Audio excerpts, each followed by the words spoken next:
ladies and gentlemen. Let's rock. This is FanStream Sports. Can I please have your attention? And I need all of you to stop what you're doing and listen. The following program is recommended for mature individuals and may contain material unsuitable for morons, cretins, and dishwipes. If you are a moron, please turn off your radio, because we don't need any more stupid, narrow-minded, pencil-neck geeks who wouldn't know the First Amendment if it came up and bit them on the butt. Thank you. Yes! Here we go!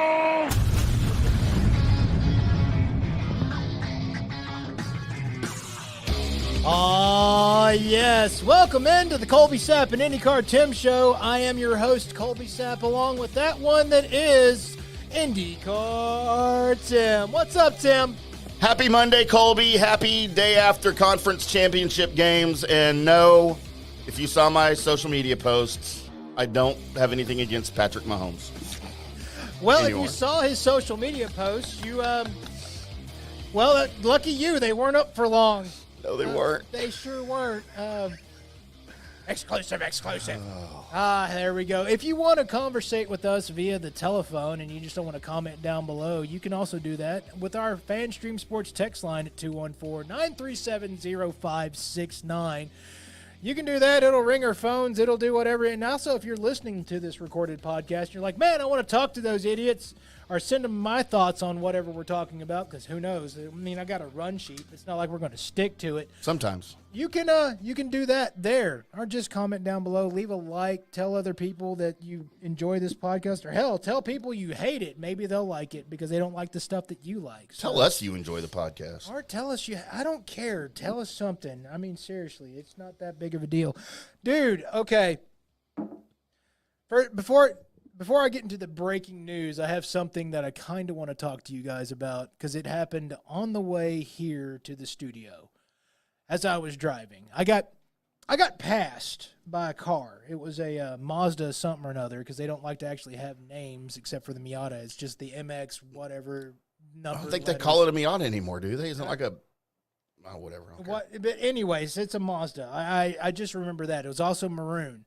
And it passed me coming here. Now, that's not that big of a – it's kind of a big deal if you've ever ridden in a car with me. We're usually not traveling at speeds that get passed very often. But it happened, and it happened to the point to where I could have not been hitting the gas pedal at all. It just flew by me. But I noticed something, and I thought, that's weird. But it didn't register with me. It's just my brain said something was weird about that car. So traffic slows down as it does, and I was able to then now be right beside the guy as he's on his phone, and he's got it propped up like this, talking on it. Of course. And, of course, I don't know if it was, that's not that big of a deal. You see people like that all the time driving down the road.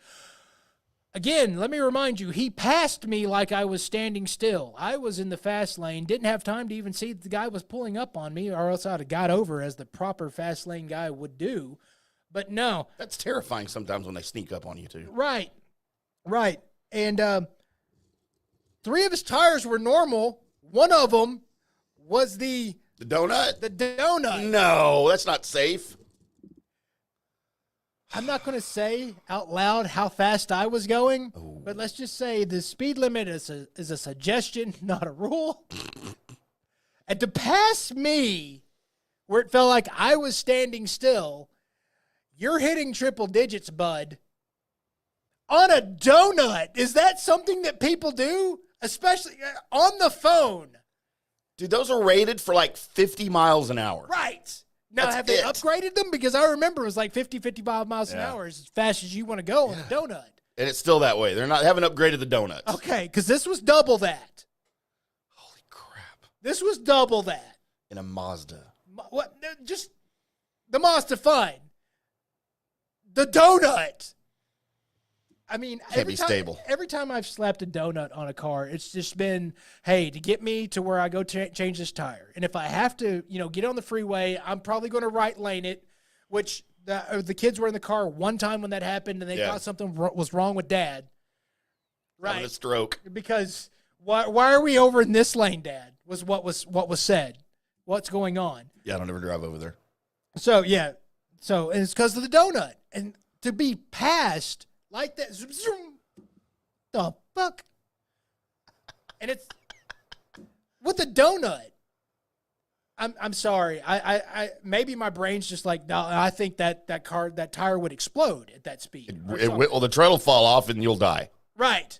Because that little whatever it is, that's not going to sustain much. And you're probably, in the ditch somewhere. Literally dead in a ditch. Right. Your mother will never find you. So there's that. There's that. That's amazing that obviously he survived so far because traffic slowed down and forced him to slow down. But just slow down, dude. People. Don't be in that big of a hurry. Isn't it to think that happened like that? My brain's like, so how long were you going that speed? And were we testing the limits of the donut? Maybe that's what he does for a living. He just tests donuts. Yeah. Like, all right, slap the new one on there. Let's see. Let's see how long it goes at 90 on the tollway.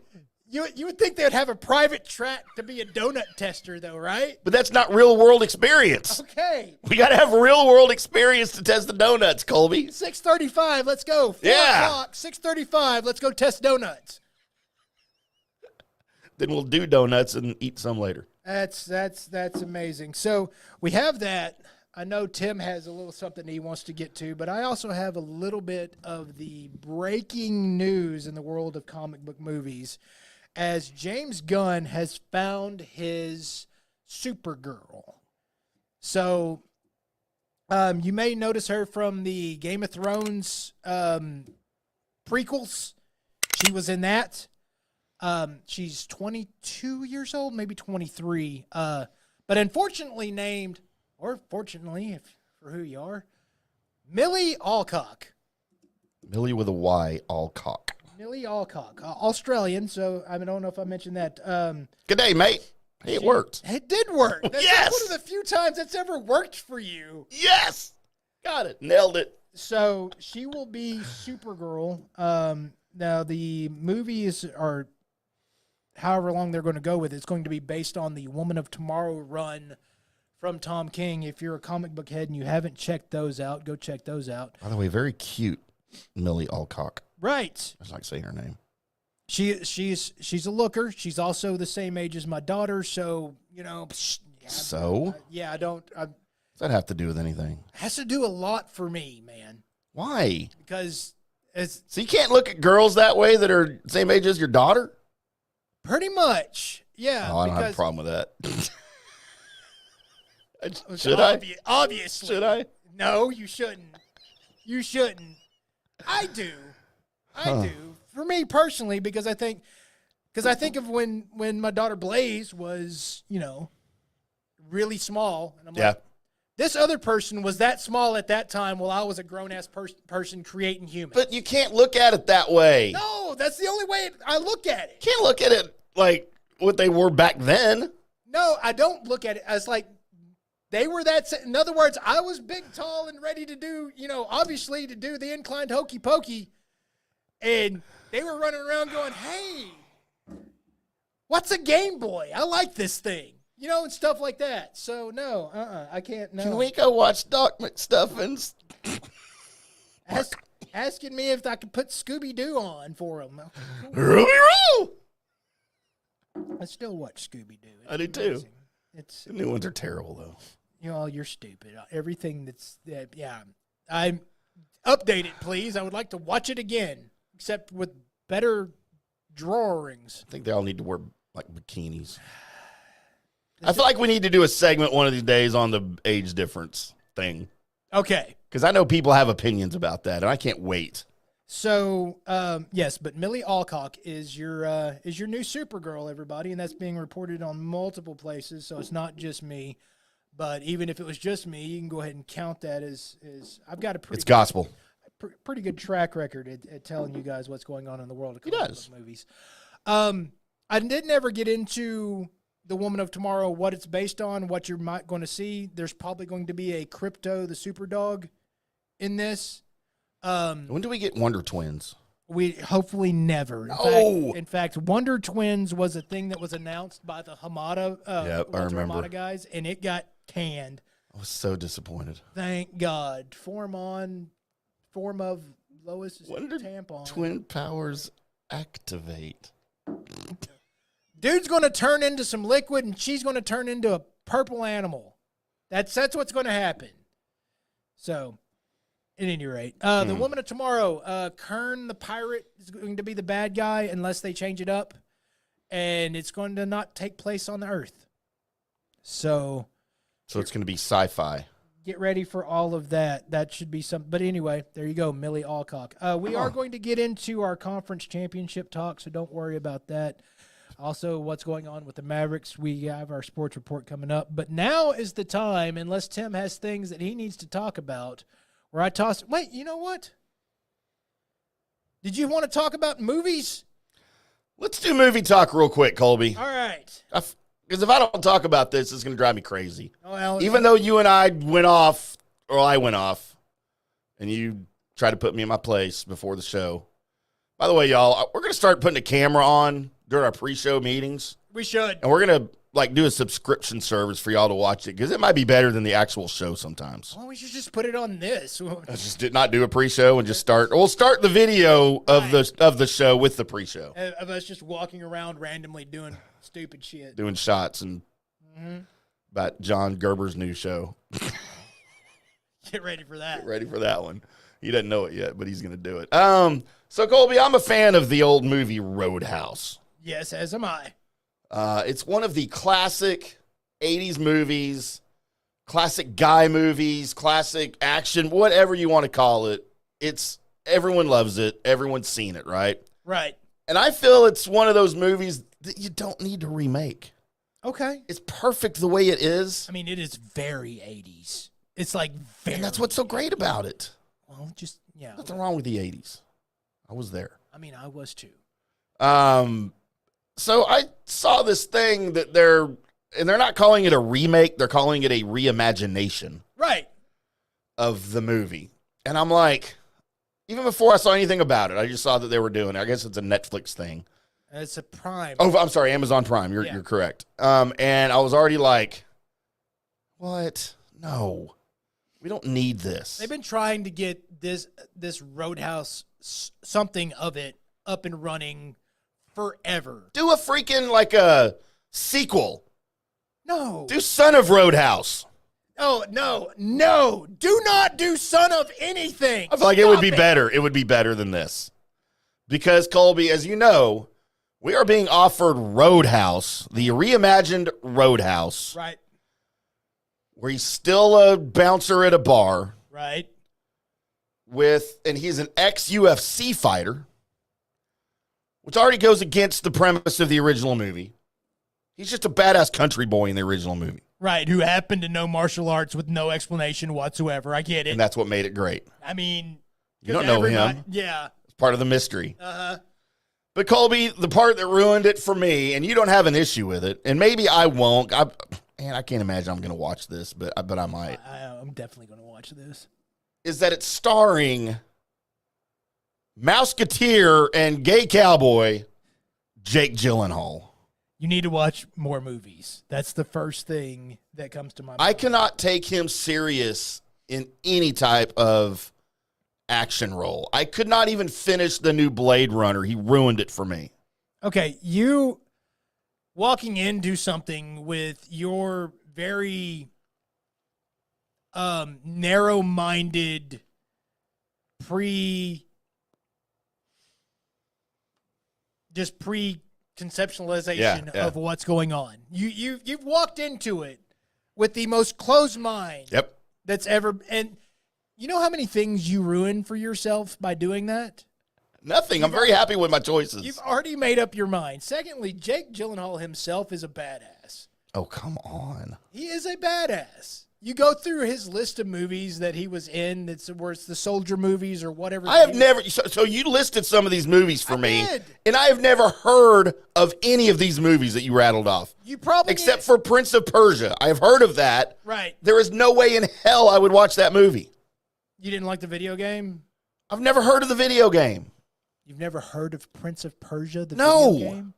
From the, I don't know, the Atari all the way up to the PlayStation, it's been a thing? Is that what it was based on? Yes. Oh, okay. No, I don't know. I've never heard of that. Very loosely. It was very, very loosely based on that. I mean, very loosely, but it was the reason why I got his title. No, he can play a badass. You want to watch the trailer? Sure. Because I loaded the trailer up here, and I haven't watched the trailer. And I on purpose didn't watch it because I want to react to it here with you. But you said you've already seen it. Yeah, I mean. And then we'll get into the sports report. Do it. All right, you ready? Yes. Before we start, do you have insurance? What? Your coverage good? Like, you have dental? Oh, haha. Is there a hospital nearby? Is it, like, too far? About like 25 minutes, I'd say. I just slapped you. Are you all right? What?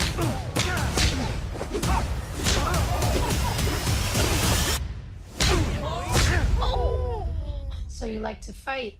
So it's a comedy. When? No. No one ever wins a fight. It was kind of.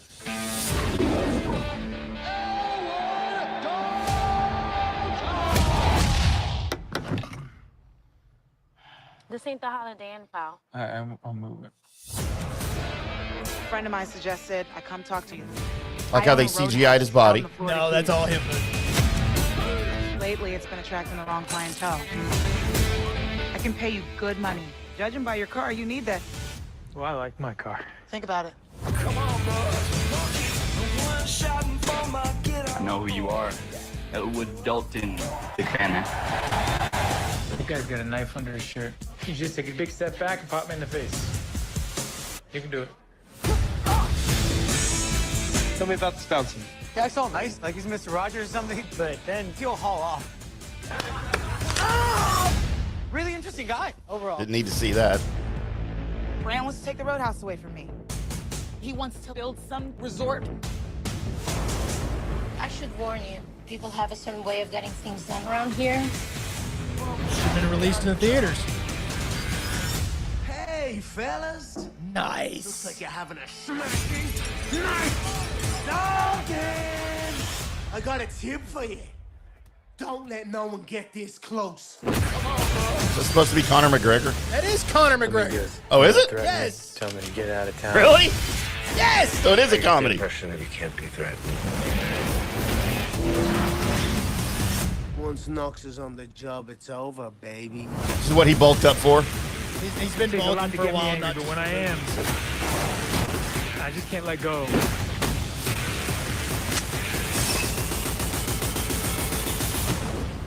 People seem a little aggressive around here.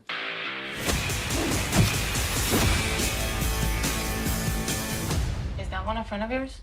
No, I just broke his arm. All right. That has everything that feels like the movie. It's like it's almost funny. It's almost everything. It's got the action. Shit gets broken. That looks amazing. Okay, here's my thing right now. Again, never watched it before. Because it's not out yet. But you. No, I mean the trailer. I haven't watched the trailer until just now. I might be somewhat remotely interested in this. Should have went ahead and went to movie with it. If they didn't associate it with, it's not Roadhouse. Make it a different movie, a standalone movie. It's reimagined. It's not a reboot. It's not a recreation. It's not saying, hey, when they do a reimagined, it's to honor the original material. Their imagination sucks. But it's like, you know what? This is kind of what I would have done if I was making a movie like Roadhouse. That's cool. No.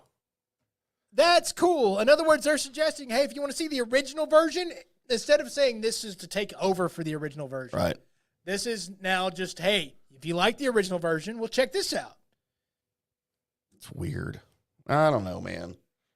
Again, the whole time I'm watching this, I just see Jake Gyllenhaal, the Mouseketeer, with mouse ears and It's been a long time. hanging out with Britney Spears and Christina Aguilera and Justin Timberlake. They're and also not the same people. Well, Justin Timberlake's still the same people, but everybody else that you just mentioned is not the same people. And him making out with Heath Ledger in cowboy hats in a tent. He did that in one movie, yeah. I don't know. I didn't see it. I'm pretty sure since it's been talked about forever. It has. Man, I don't know. I cannot take him seriously as an action hero star or It's whatever. not a serious action star. And it's really not now that I watched the trailer. But again, I would be more into this if it wasn't associated with Roadhouse. Roadhouse was not a serious action movie either. No, it wasn't. I know.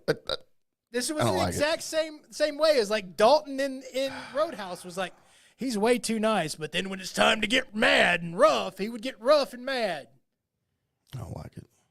And again, back then, nobody had to explain where he got his martial arts skills from. He just happened to just show up. He's like, oh, yeah, Dalton's a badass. And he starts, like, kicking Patrick. Is his name Dalton in this one, too? Yes. God dang it.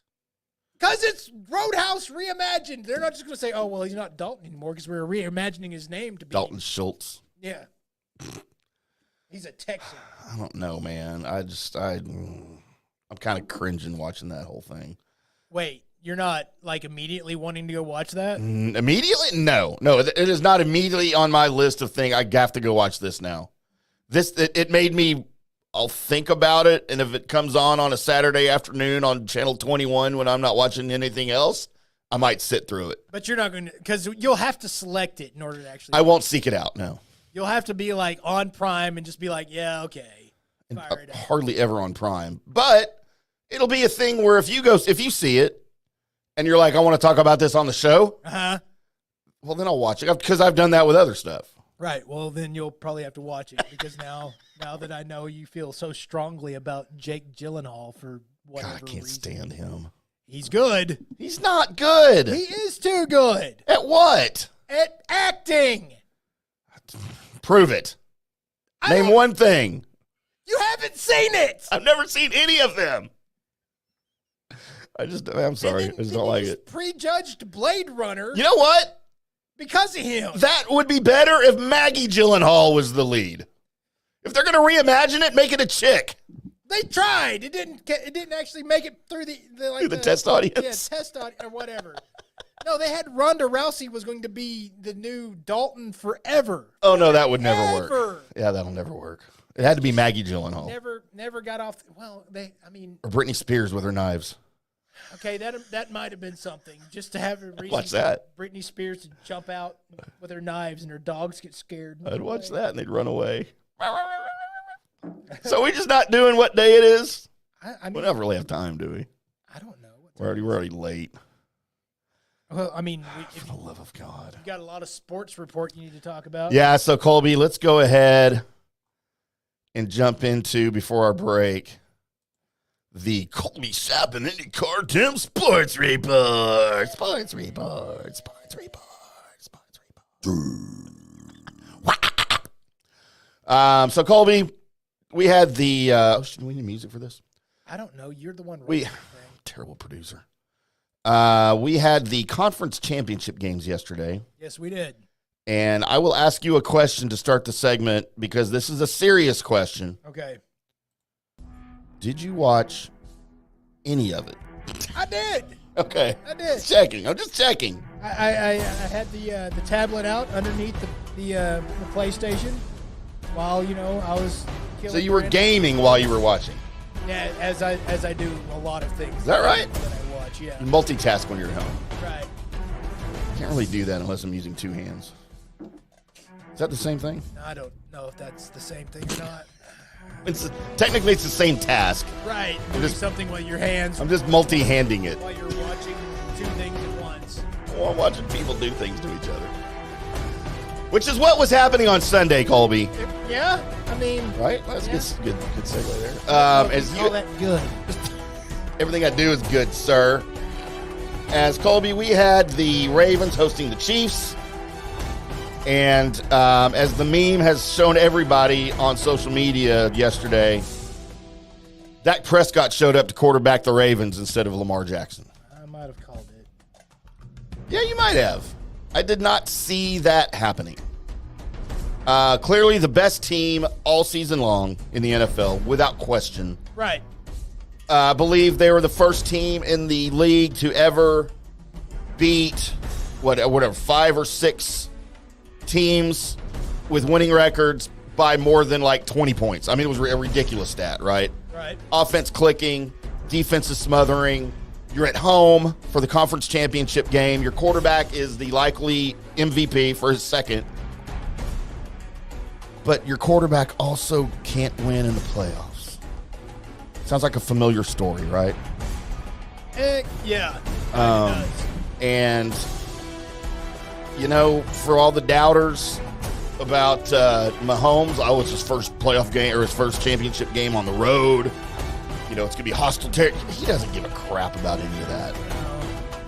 And really and truly what you ran into, I don't know, are you done with your... Yeah, I was just going to go on. You know, I don't ever blame refs for wins or losses because it affects both teams, right? Right. There were a lot of bad calls in this game on both sides of the ball. That interference non-call in the end zone, Lamar's, first of all, that ball should have never been thrown on the interception, right? There were 4 guys around Isaiah Likely, the up-and-coming tight end. Should have never been thrown. But, dude, that was pass interference all day long. Right. All right, the game's much different. But it was another bad decision by Lamar Jackson. The fumble, he's had fumbles all year. Yes, he only threw 7 interceptions all season. That was his 12th fumble of the year. He's got fumbleitis. And everybody knows it, and that's why they're swiping at the ball when he's in the pocket. Well, I mean, he continues to carry the ball, well, rather loosely.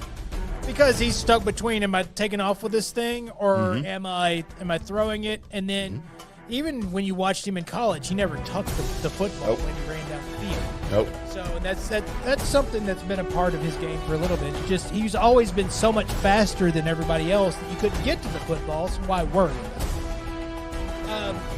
I don't, as I typically don't, I don't put this a lot on what's going on at the Ravens quarterback position. Was there some things that could have been done differently? Yes. But you are going up against a Kansas City Chiefs team, and we'll see how the 49ers deal with it. But you're going up against a Chiefs team that, yes, is that Patrick Mahomes? And yes, is that Travis Kelce? And yes, I guess you would now add Pacheco into there as somebody to be wary about. There is nobody else to be worried about on the rest of them. No. Kadarius Toney's never going to play for the Chiefs again. He was out, by the way, due to personal reasons listed by the team. Right. Yeah, no, there's nobody else to be worried about on that football team. They do it all by themselves. So at some point, somebody's going to figure out, hey, here's the thing. Let's take most of our defense and run it around Travis Kelce so he never catches the football. And then we just have somebody quarterback spy. And you know, whatever Pacheco gets, he gets. Yeah. And they'll score 12 points and we'll win.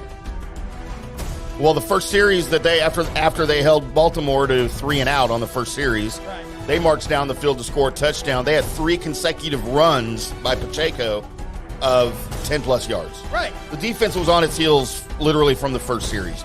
And here's something else going to the Ravens offense. Colby, they had the best running offense in the league all season. Number 1. You know how many times they ran the ball on Sunday? Not enough. 6 times. They ran the ball 6 times. You should know by now with this offense, if you're a Baltimore Ravens fan, or hell, if you're a Baltimore Ravens coach, you should know by now that even if you are down, your running game is so potent, you don't leave it anywhere because they'd have to worry about, well, what if Lamar keeps it? He could go for, he could go to the house anytime he wanted to. Bad. It was bad, but you know what? Credit, though, Andy Reid. Credit Patrick Mahomes. And yes, for those of you that saw my social media post, I was just pissed. And I am swinging towards that time when the Chiefs are becoming my new Patriots. Okay. I'm just tired of them. And Mahomes is kind of becoming my new Tom Brady. I'm tired of looking at him all the time. I'm sick of seeing him on State Farm commercials. I'm sick of seeing him now on T-Mobile commercials. I'm sick of seeing freaking Patrick Mahomes everywhere. He used to be a cool guy. Covered him at Tech, of course. I've been covering him for a long time. Right. I used to have nothing bad to say against the guy. But the last couple of years, man, he has made a turn. I don't think he has. I mean, knowing about his wife and his brother are wearing off on him. Okay, I don't think that's happening at all. I do. Besides the one thing of him getting pissed, and I actually, I understood it. Would I have handled it the same way? No. Oh, at the Tony offsides? Yeah, because the play was so great afterwards. But yeah, he was offsides. I know, and you can say that if I was a part of that play, or if I was the quarterback of that play, yeah, and that's the reason why it got called back, was because of that idiot, and I can't just say, well, that idiot. Yeah. So I got to go after somebody, and somebody's going to get some of that anger. Sure. I'm just not defending yet defending that. Right. I mean, that would have been what I would have done. But the reason why I don't think that Patrick Mahomes is the same as your Tom Brady and this is not your Patriots or whatever. I mean, yeah, the Gronk Kelsey thing is there as far as like, oh, it's. See, I didn't even mind Gronk so much. I never minded Gronk. I never minded Gronk. But and I don't mind Kelsey at all. Ugh. I don't. Gross. You're just upset because he's parking his penis in a golden garage. In a 12-year-old boy. It's not that. She's a 12-year-old boy. Has the body of a 12-year-old boy. It's not that. It's not. She's not attractive. It's to you. So, no, I'm not jealous of that. I'm sick of seeing both of them. It's not news. But as far as Patrick Mahomes is, I don't think I could ever get to that point because I was never that point with Peyton Manning. I always liked Manning. I'm a Manning guy. So I think Patrick Mahomes, if you were to take him back to the Peyton Manning, Tom Brady situation, Patrick Mahomes is both of them put together. He's the guy that wins, but he's also the guy in every commercial. Ugh. He's like the fan favorite guy. He still has a Muppet voice. That's part of it. Hell, Andrew Luck would have been the most popular guy ever if he would have just won something, right? Because everybody couldn't wait for him to grab hold of a microphone and go, Cookie Monster. well, I like cows. I don't know why he just turned into that voice. I don't think That's that what was he sounded like. Anywhere close, but as far as that game's concerned, I pretty much knew that was going to happen. You have so much playoff experience on one side. Mm-hmm. And on the other side, you have playoff experience, but it's a bad experience. They haven't had that breakthrough game for the Ravens, and you will continue to see when you have nothing but kind of bad experience going up against what the Chiefs have. Lamar's now 3-5 in the playoffs. So It would be enough if he lost all 5 straight and then he'd make it pretty far. Yeah. If he linked all those 3 wins together, but yeah. But he didn't. He did. So, yes, congratulations to the Chiefs. I have nothing against the Chiefs other than they're overexposed. Oh, and thank you to the Chiefs for making Nickelodeon commercials wrong. Sweet Jesus. This was getting on my nerves. Okay. So, before the conference games, actually, even as much as, like, before the games before the conference games. Right. They were running because they're airing the Super Bowl on Nickelodeon. Right. The slime game or whatever. Right. And not every one of them, but one of them that they ran quite a bit. All it was Baltimore Ravens versus Chiefs.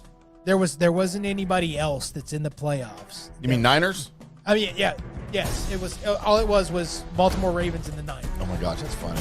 That's all that was playing. This was before the conference games even happened. And I was like, wait.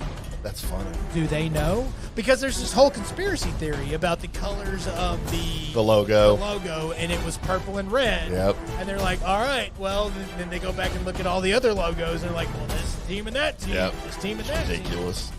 So they're like, the NFL's rigged. And I wonder if the NFL is rigged, it caught on so much, they're like, never mind, we got to unrig it. Yeah, we got to like throw them a curveball here. Right, just so this Baltimore lose. Or it's actually not rigged, which that's another thing to be said. So, but thank you for making Nickelodeon wrong, Kansas City Chiefs. That's pretty funny. So yes, the Chiefs advanced to the Super Bowl for the 5th time in 6 years, 4th time in. It's a lot in the little. 5 years. It's a lot in the little. And then on the NFC side, a much better game, I thought. Much more fun to watch. Yeah. My team did not win. And I was at the bar watching this game, Colby. And even, 21-7 at the half? I was telling all the Lions fans in the bar, I'm like, y'all just chill for a second. Right. Because I don't feel as good as y'all do about this. I mean, I felt okay. And my buddy Logan, the bartender, who's a big Niners fan, dude, you thought somebody just shot his dog. I'm like, dude, you know your team. What are you freaking worried about? Like, I don't get it. You apparently don't watch your team much. No, most like other team fans in the area, even some of your Dallas Cowboys, they never actually pay attention. They just like to hype it up. Exactly. So you had the Lions visiting the 49ers, and of course the Lions story is well documented, going farther than they've gone since the 50s. 1957 was their last NFL championship. This was the first year they've won 2 playoff games in the same year since 1957. Right. So Cowboys fans, stop crying about your stupid 1995, okay? I still cry about it. No, you can. You're right. You know, Detroit sucks. They have for so long. And it's the fact that they didn't win, it's how they lost, I think, that a lot of people are talking about. And here's the deal. I had to write an article on this. Fish was like, Tim, you need to write the Dan Campbell choking piece for Cowboys today. I was like, Fish, I don't think he choked. I don't think they choked. No. He's like, well, pretend like you do and write the damn piece. Oh, okay. So go check out my fine work at cowboyssi.com. Work I made up stuff. It's Yeah. not actually true. It's a good piece anyway. But look, Dan Campbell, we all know in my piece that I wrote, I likened him as the coaching equivalent to a gunslinging quarterback. Huh? You take the good with the bad, but you don't squash the gunslinging quarterback's aggressiveness, right? I mean, you had Brett Favre, one of the most famous gunslingers. Tony Romo was a gunslinger. Right. You're going to have to take the good with the bad. And Dan Campbell, that 4th and 3 from the 49ers, 13? Uh-huh. When he could have kicked the field goal to tie the game. To tie the game. 4th and 3. Dude, he had a play call. He had a play he believed in. He had a play that's worked all year for them. You're on the road. You're the Lions. You're Dan effing Campbell. And by the way, your kicker is not good. This is part of the reason they're aggressive on 4th down, because his kicker sucks. He hasn't kicked a field goal outside like all season, outdoors. I don't care. Kick the field goal, Dan. And I get why he did it, man. This is what got you there. I know. This is who your team is. And of course, in hindsight, they didn't make it. Well, no, it's a terrible decision. It was a terrible decision to begin. If they made it and go on and score a touchdown and go ahead, we're all like, oh my God, what a gutsy call. Right. What an awesome coach this guy is. So progressive. Dude, they didn't make it. San Francisco is a better team. Right. And you're trying to win the game. It's the same reason he went for 2 to beat the Cowboys and made it, by the way. It worked. Screw the refs. They beat the Cowboys. So why is he going to change? I don't think he should. Everyone's calling it a bonehead call. They're calling it too aggressive. Consider the moment. Consider the point of the game where you're at. You're playing for the Super Bowl. But that's what got you there. Don't change. Do what you do. I understand the call. It didn't work. I understand the call as well. You dance with who brung you. I understand it. But in that moment, I was thinking, if you're going to be an actual coach, you have to, at that moment, put points on the board because you are leaking. You are leaking tremendously. You haven't done anything positive this whole half. Yeah. You have to do something. And it means you got to take the sure thing, which I know the kicker's not that great. You're on the fucking 13-yard line. If he doesn't make that, it's not on you, Dan. Yeah. It's not on you at all. So, yeah. I get it. I get that side of it, too. I get the call, but if you put anybody else in that moment and say, hey, it's NFC Championship game. These are the points. This is where you're at. It's 4th and 3. By the way, the Niners defense has stepped all the way the F up in the second half. What do? I'll take the 3. You take the safe call. Yes. Which that's not what they do. No, that's not. But that's also the reason why the couple of games that they've lost this season was because of that. But you could also say that's why they've won a couple of their games. You can. For the same way. And so I get it. You know what? It is what it is. I don't fault him for it. He's getting lit up around the league. And that's fine. You know what? He can take it. He's a big boy. I mean, as he should get lit up. Yeah, but he can take it. His quote after the game was, I have no regrets. This is who we are. They asked Jared Goff, what do you think of the coach's call at that point, at that specific play, he goes, it's a great call. We didn't execute it. So the team obviously supports their coach. And Goff puts it on their shoulders for not executing the play properly. Real quick, before we get to the commercial, we'll move Luka and Mavs talk to 8:30. But, look, I'm not a Brock Purdy guy. Don't give a crap about Brock Purdy, right? But the dude's good. At this point, I'm tired of seeing the haters. Well, what's he ever done? He's got a great team. He's a system quarterback. You know what? Troy Aikman was a system quarterback. Yeah. You know who else was a system quarterback? Tom Brady, Peyton Manning. All those guys were system quarterbacks. Well, Peyton Manning was the system quarterback for the Peyton Manning system. It was his own system, right? He called the offense. I don't know if you can label him. But early on, he was winning. People said, well, let's just see him, fight some adversity. Well, he's fought adversity now. He's fought through injuries. He came from 8 points down to win, came from behind. Well, let's see him come back from double digits. He's done that. They were down, 17 points in this game. I will not have you consistently out here trying to trumpet Brock Purdy on this show. I will have to turn your microphone off. Dude, Brock Purdy's good.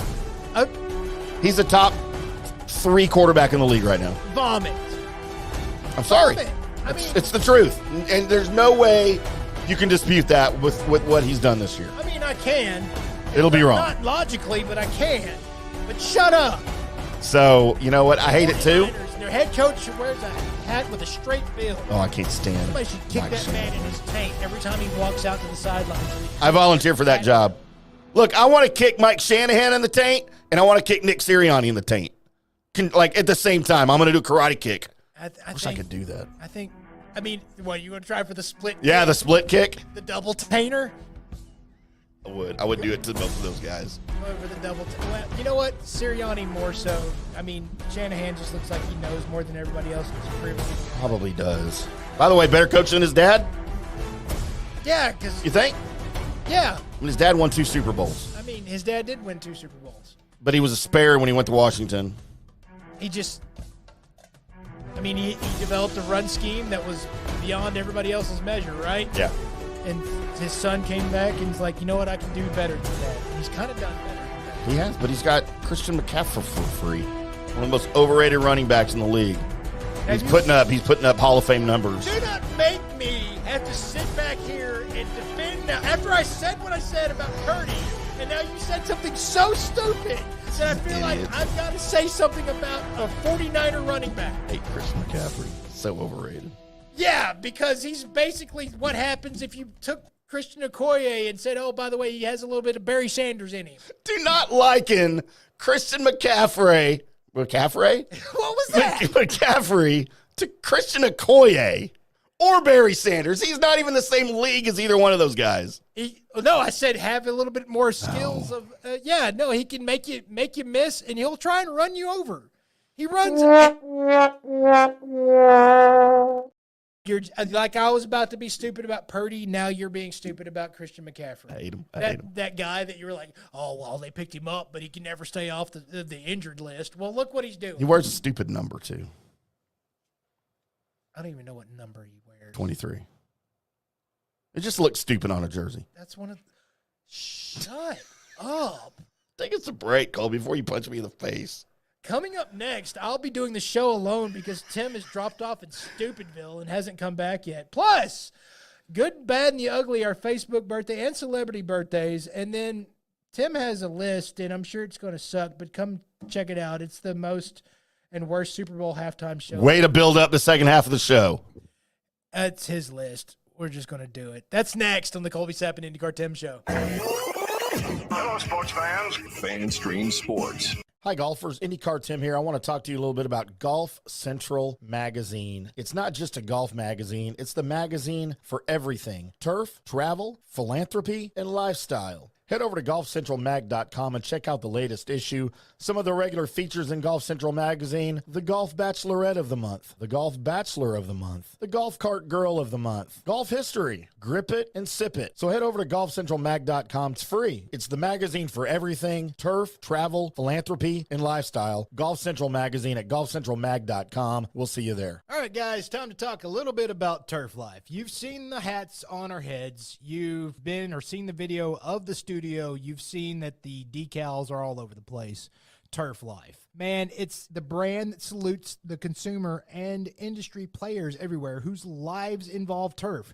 What does that mean? That means if you play or have a business or, maybe you're a sports educator, you're going to be on turf at some point. So you live the turf life. So go ahead and tell everybody you live the turf life by having your Turf Life window decal or, the hat or the keychain or the something. Along that lines, just go to turflifeclub.com and become a turf head. That's what it's called when you live the turf life. You're now a turf head. And you can go join the club today and snag that window decal or snag any other special Turf Life accessories and go over there to that website, which is turflifeclub.com, and get your stuff and show everybody that, man, I'm all about that turf life. And then you just kind of raise your coffee mug at them and go, yeah, turf life, baby. That's what it's about. And then that's the end of the commercial. Ding. That means it's done in microwave talk. Hey, listeners, make sure you check out the brand new FanStream Sports in-studio text line. You can reach us during any of our live shows or 24/7 at 214-937-0569. That's 214-937-0569. Text us 24/7, day or night, and we'll reply to you and make you part of the show. Coming back at you. Now, more FanStream Sports. Welcome back to the Colby Sapp and Christian McCaffrey show. McCaffrey. I don't know where that came from. I don't know. I'm not even doing drugs today, Danny. Maybe you should? I don't know. Question mark? Maybe I should. This is actually the Colby Sapp and IndyCar Tim show, as we often are.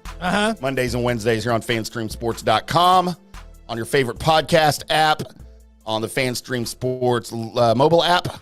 For Android and whatever. iOS, the superior iOS. Segment brought to you by Turf Life. Colby, it's not just a game, it's a way of life. It's a brand that salutes the consumer and the industry players everywhere whose lives involve turf and the outdoors. Head over to turflife.club. Become a turf head. Get you a window decal like we've got all over the studio here. That Gerb wanted to hang up everywhere for some reason in really random spots. Right. It's like spots that the camera never sees. Yeah. Like, okay. Everywhere that the camera's not looking at, we've got Turf Life. Right? I don't understand. I'm glad he's not an interior decorator. But he's got a new show coming out. We'll get into that maybe later. Two Hot Coffees. Two Hot Coffees with John Gerber. Thank you, Turf Life. Turflife.club. Head over there, and we'll see you there. I don't know what that means. Colby, the Super Bowl is coming up. It is. The Lions versus the Ravens. What are you doing? Oh, sorry. The who is it again that's playing in the Super Bowl? The 49ers and the Chiefs, right? You're not going to toss it to me for good, bad, and ugly, or?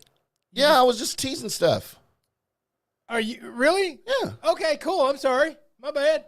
I was going to start the music while I was teasing 49, and then I was going to say coming up after Good, Bad, and Ugly, we're going to give you, because the Super Bowl's coming up, the top 10 worst Super Bowl halftime shows ever. I think Colby's going to like this one.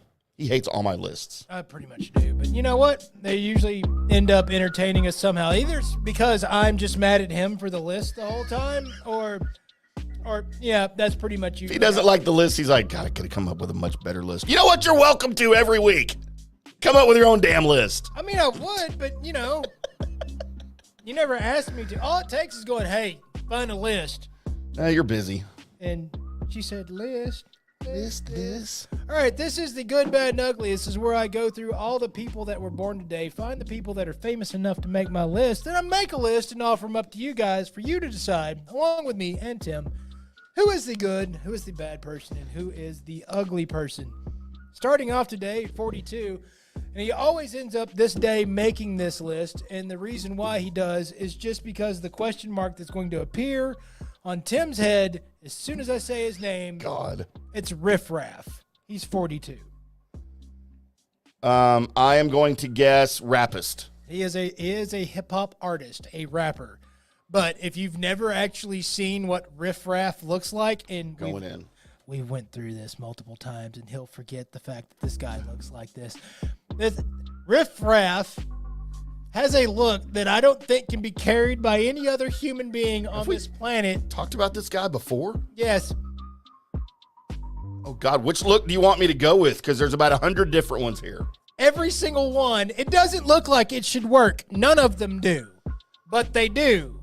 Because he just has them on all the time. They're like, oh, yeah, that's Riff Raff doing Riff Raff things. I don't understand any of what I'm looking at right now.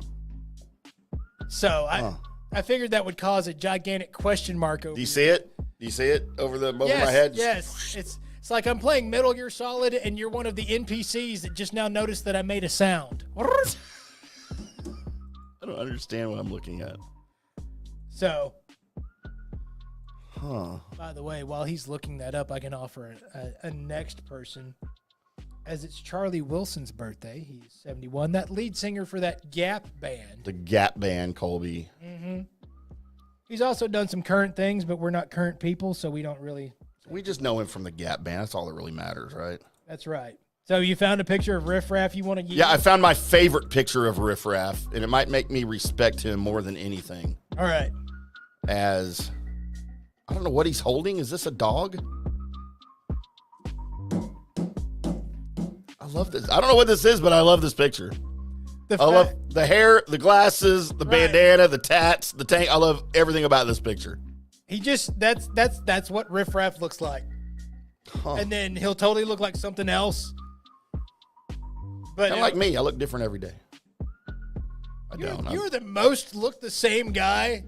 I've got 5 T-shirts that I rotate in my rotation, Colby. Every I mean, like my facial hair switch up on you, and you just like, what the hell's going on? Yeah, no, not me. No. If I do something different to my beard, I have women that will be angry at me. Well, that means you should change more often. No, because now you've made them staples. I want them to like me. I want everyone to like me. I'm a likable guy. So we'll go from there to turning 64 years old today. The guy that created the Chuck Knobloch disease, Steve Sachs. Steve Sachs. Wow, he got the yips. Dude, and such a version of the yips. Yeah. I mean, you're a second baseman. Your major thing to do in life is to throw it to first. All you have to do, right? And all of a sudden now you can't throw it to first. 90 feet. Well, if you're playing second, like 60 feet. But yeah, Knobloch had that. You had the Rick Ankiel that also couldn't hit the catcher. Yep. He was a pitcher. Couldn't throw it. He had to change positions. Yeah, he went. I mean, which was his athletic ability and his ability. He had to play outfielder. Yeah, because he ended up being a pretty good ball masher. He couldn't throw it. But he could hit the catcher from center field. On a line. He could not hit the catcher from the actual pitcher's mound. Nope. So funny. Now, he had one of the greatest pitching motions that have ever. He did. Yes. His wind up. That was amazing. But yeah, Steve Sachs, the creator of the Chuck Knobloch disease. He's only 64. 64. Damn. I mean, and you go through and you look at his stats, they're really good for the era that he played in. I mean, he was a really good player. But it's a cool name too, like a porn name. The only thing he'll ever pop up in my brain for is he couldn't throw it to first. Rightfully so, too. So there's that. Turning 59 years old today, and if you ask my brain, or you tell me, hey, think of the greatest goalkeeper you've ever seen. In hockey? The automatic answer is this guy every time for me. Hockey? Yes. Patrick Waugh. Dominic Hasek. No, Patrick Waugh is way better than Dominic Hasek. Yeah, but he was never had a commercial where somebody said he had a slinky for a spine. It's true. He had some great commercials when he played for those Sabres, right? Yes. Slinky for... No, and he was good. I don't mind Hasek. I was glad that the Stars kicked his ass. No, yeah. No, me too. But if you ask, and it's stupid, my brain should be like Prime Belfour or something, right? My Dallas Stars brain should say that. But it's like if you were to say, hey, all right, greatest goalie ever, it automatically offers up Dominic Hasek. So Yeah, I'm up there. Brodeur, Jacques Plant, Ken Dryden. Brodeur never did anything that surprised me. He was just consistently always in the right position. He had some funny commercials too. But yeah, with the Devils. Hasek was like, he's nowhere near in the right position, but he somehow made the save. So Hasek's 59? 59. Golly, man, I'm old, Colby. Going to make you feel even older. Holy well, crap. not quite as feel even older, but so Andre Reed's birthday's today. I always get Andre Reed and Andre Rison confused. Andre Rison's house burned down, right? Yeah. Like Left Eye Lopez burned his house down, not Andre Reed's. Right. Andre Reed was that guy that Jim Kelly liked to throw to. Yeah, with the Bills. Yeah. Andre Rison is that guy that Chris Miller liked to throw to. With the Falcons. Correct. How old is Andre? 60. Jesus Christ. So him, Thermal, Daryl Talley, Bruce Smith. Daryl Talley is the name that has no reason to stay in my brain for as long as Love it has. Daryl Talley. Cornelius Bennett. Yeah, Daryl Talley's name stays above. Like, I had to go Daryl Talley, then Bruce Smith, which shouldn't happen. You already said Thurman Thomas, right? Right. And it was funny because Chris Berman always called him Thurman Munson. Or Thermal Thomas. The great Yankees catcher, rest in peace. What about Kenneth Davis? Backing up Thermal Thomas, and he was from Dallas. Like, that was a big news story back when the Cowboys were playing the Bills every year in the Super Bowl. Right. That Kenneth Davis was a Dallas resident. He owned, like, tire stores or something here. And people would go picket his tire stores when they were in the Super Bowl. I'm like, come on, y'all. So, but Andre Reed, 60 years old. Maxi Kleba, he's 32. What do you think about Maxie? He is almost good.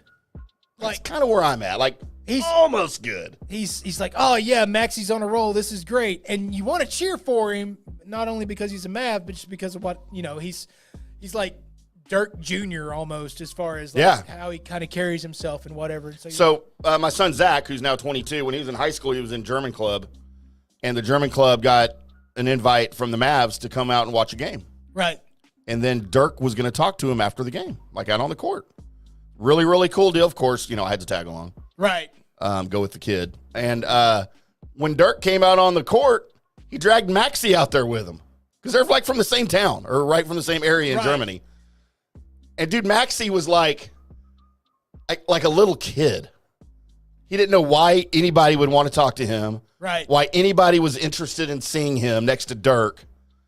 But dude, just he had his eyes were this big as people were asking him, students were asking him questions and stuff, and super, super cool guy. I always wished good things for him. Yes. I just think he should be a little bit better. Well, he's kind of stuck. Like he's trying to play a position that maybe he should be playing a different one. Yeah, Jason Kidd wouldn't know how to fix that. Starting to be on your same side with that. Yes. Sarah Gilbert turns 49 years old. Sarah Gilbert? Mm-hmm. That, of course, from Roseanne. Basically. Big Bang Theory. Yeah, Roseanne. I mean, she was in other things. So, you remember Melissa Gilbert? No. From Little House on the Prairie? No. Okay, big-time star, child star, actress like in the 70s, 80s. Sarah Gilbert is her sister, but she was adopted by Melissa Gilbert's family. Oh. And that's kind of how she broke into acting. Well, there you go. And how old is she? 40? She's 49. 49. Lesbian, by the way. Yes, that's pretty apparent. Wait, what does that mean? I mean, throwing stereotypes out now? Everybody should have known. If you didn't know, I'm sorry to break the news to you. Everybody should have known. By the way, I always thought she was like, because of her tough demeanor and my age at the time, I was like, she's still cute. I never thought she was cute. I thought because of her tough, well. As like a tomboy cute, right? Yeah, No, I get it. I get it. Will always still be cute, turning 54 years old, Heather Graham. 54? Yep. Dude, I bet she still looks good. Oh, she does. So Heather Graham, actress American woman. From, of course, Austin Powers. I was trying to think of the name Austin Powers. And also, the first time I saw her was in a movie called License to Drive with Corey Haim and Corey Feldman, the two Coreys. Never be in a movie with the two Coreys unless it's about vampires. Run away. Then you're good, right? Yeah, no, it was just a typical teen 80s, where he doesn't have his license, but he's taking her out, and that's still his dad's car and just all the antics they go through. It was fun. It was a fun movie, Colby. Don't make fun of it. Heather Graham's still hot, by the way. Yep. I think I would. Tom Selleck's 79, and he probably has everybody. I mean, he's Tom Selleck. Wait, he is how old? 79. No. Magnum Pi is 79 years old. Magnum Pi is 79? Dude, he is one of my favorite, actors of all time. He was supposed to be Indiana Jones. He was. Can you imagine that? No. I mean, I can't. I think he'd have been great. I think he would have been great, but I can't imagine anybody else but Harrison Ford being Indiana Jones. And he couldn't get out of the Magnum PI thing to go do it. So they were like... Was that Quigley? No, that was his chance to... No, that's when he was stuck in his Magnum PI contract. Mm-hmm. And he couldn't do Indiana Jones. Yeah. Quigley Down Under, though. That was a good movie. You saw that? No. Oh, I thought you did. No, I just remember the title. The name. That probably looks cool. It was a good movie. Then I went and rented Cool World or something. By the way, good day, mate. Mm-hmm. He was and finally, Australia. Turning 70 years old today. And usually that at the top of my list of just if the option was there, I would. For no reason other than to walk into a party and go. Say you did? Guess what I just got through doing? God.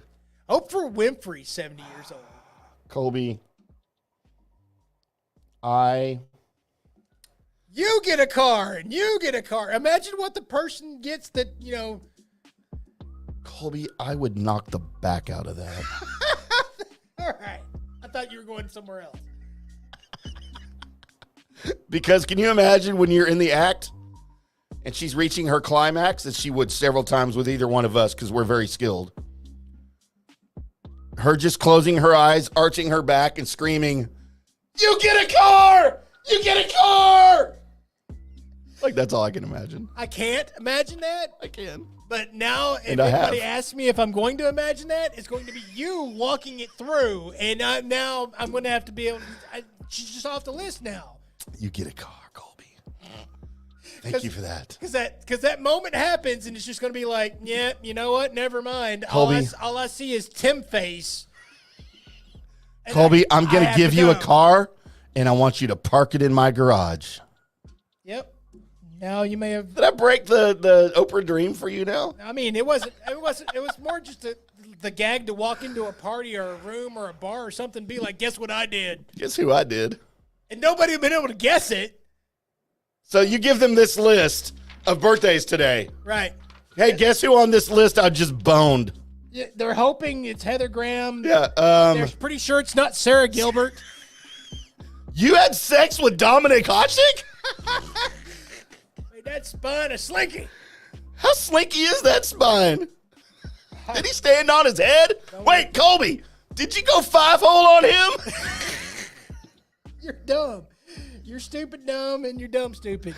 I love America. Oh, dear God. So there you are. That's the list of the famous birthdays. Tim, you have one person? Colby, we have one Facebook birthday today. And it's probably somebody you diddled at a bar? Not at a bar. Okay. In high school. Thanks for bringing that up. Michelle Wallner. It's her birthday today. She was with the high school with her. She was a high school girlfriend. I'm sorry, Michelle, if you're got this video clip. Her best friend, by the way, in high school.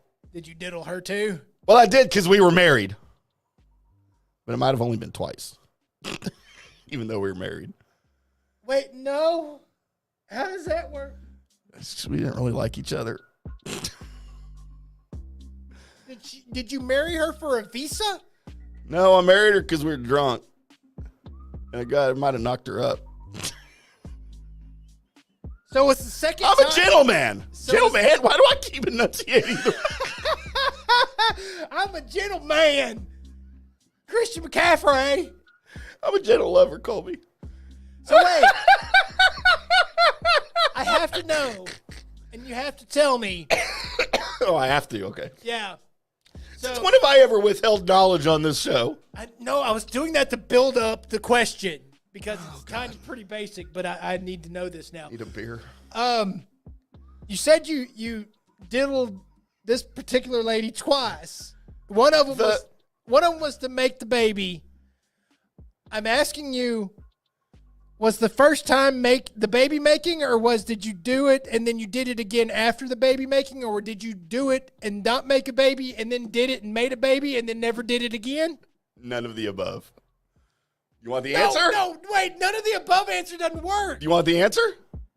I diddled her to make the first baby. I diddled her again to make the second baby. So each How you like that? Each time.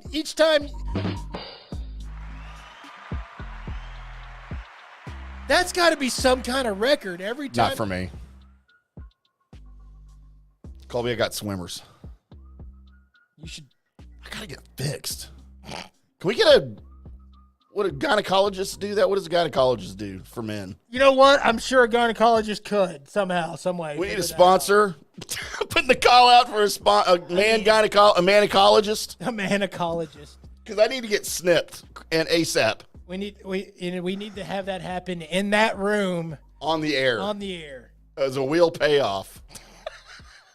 Colby, we have to put it on the wheel, and one of us has to get a vasectomy on the air. Okay, I don't want lasers anywhere near but boys. Here's the catch. Even if you win it or lose it or whatever, I will offer myself as tribute because I feel like I really need it more than you. Yeah, I'm not worried about running around. So yes, Michelle Wallner, happy birthday. Sorry about all that. And your best friend Ramona Barlow from high school that it was my second wife and gave her 2 babies.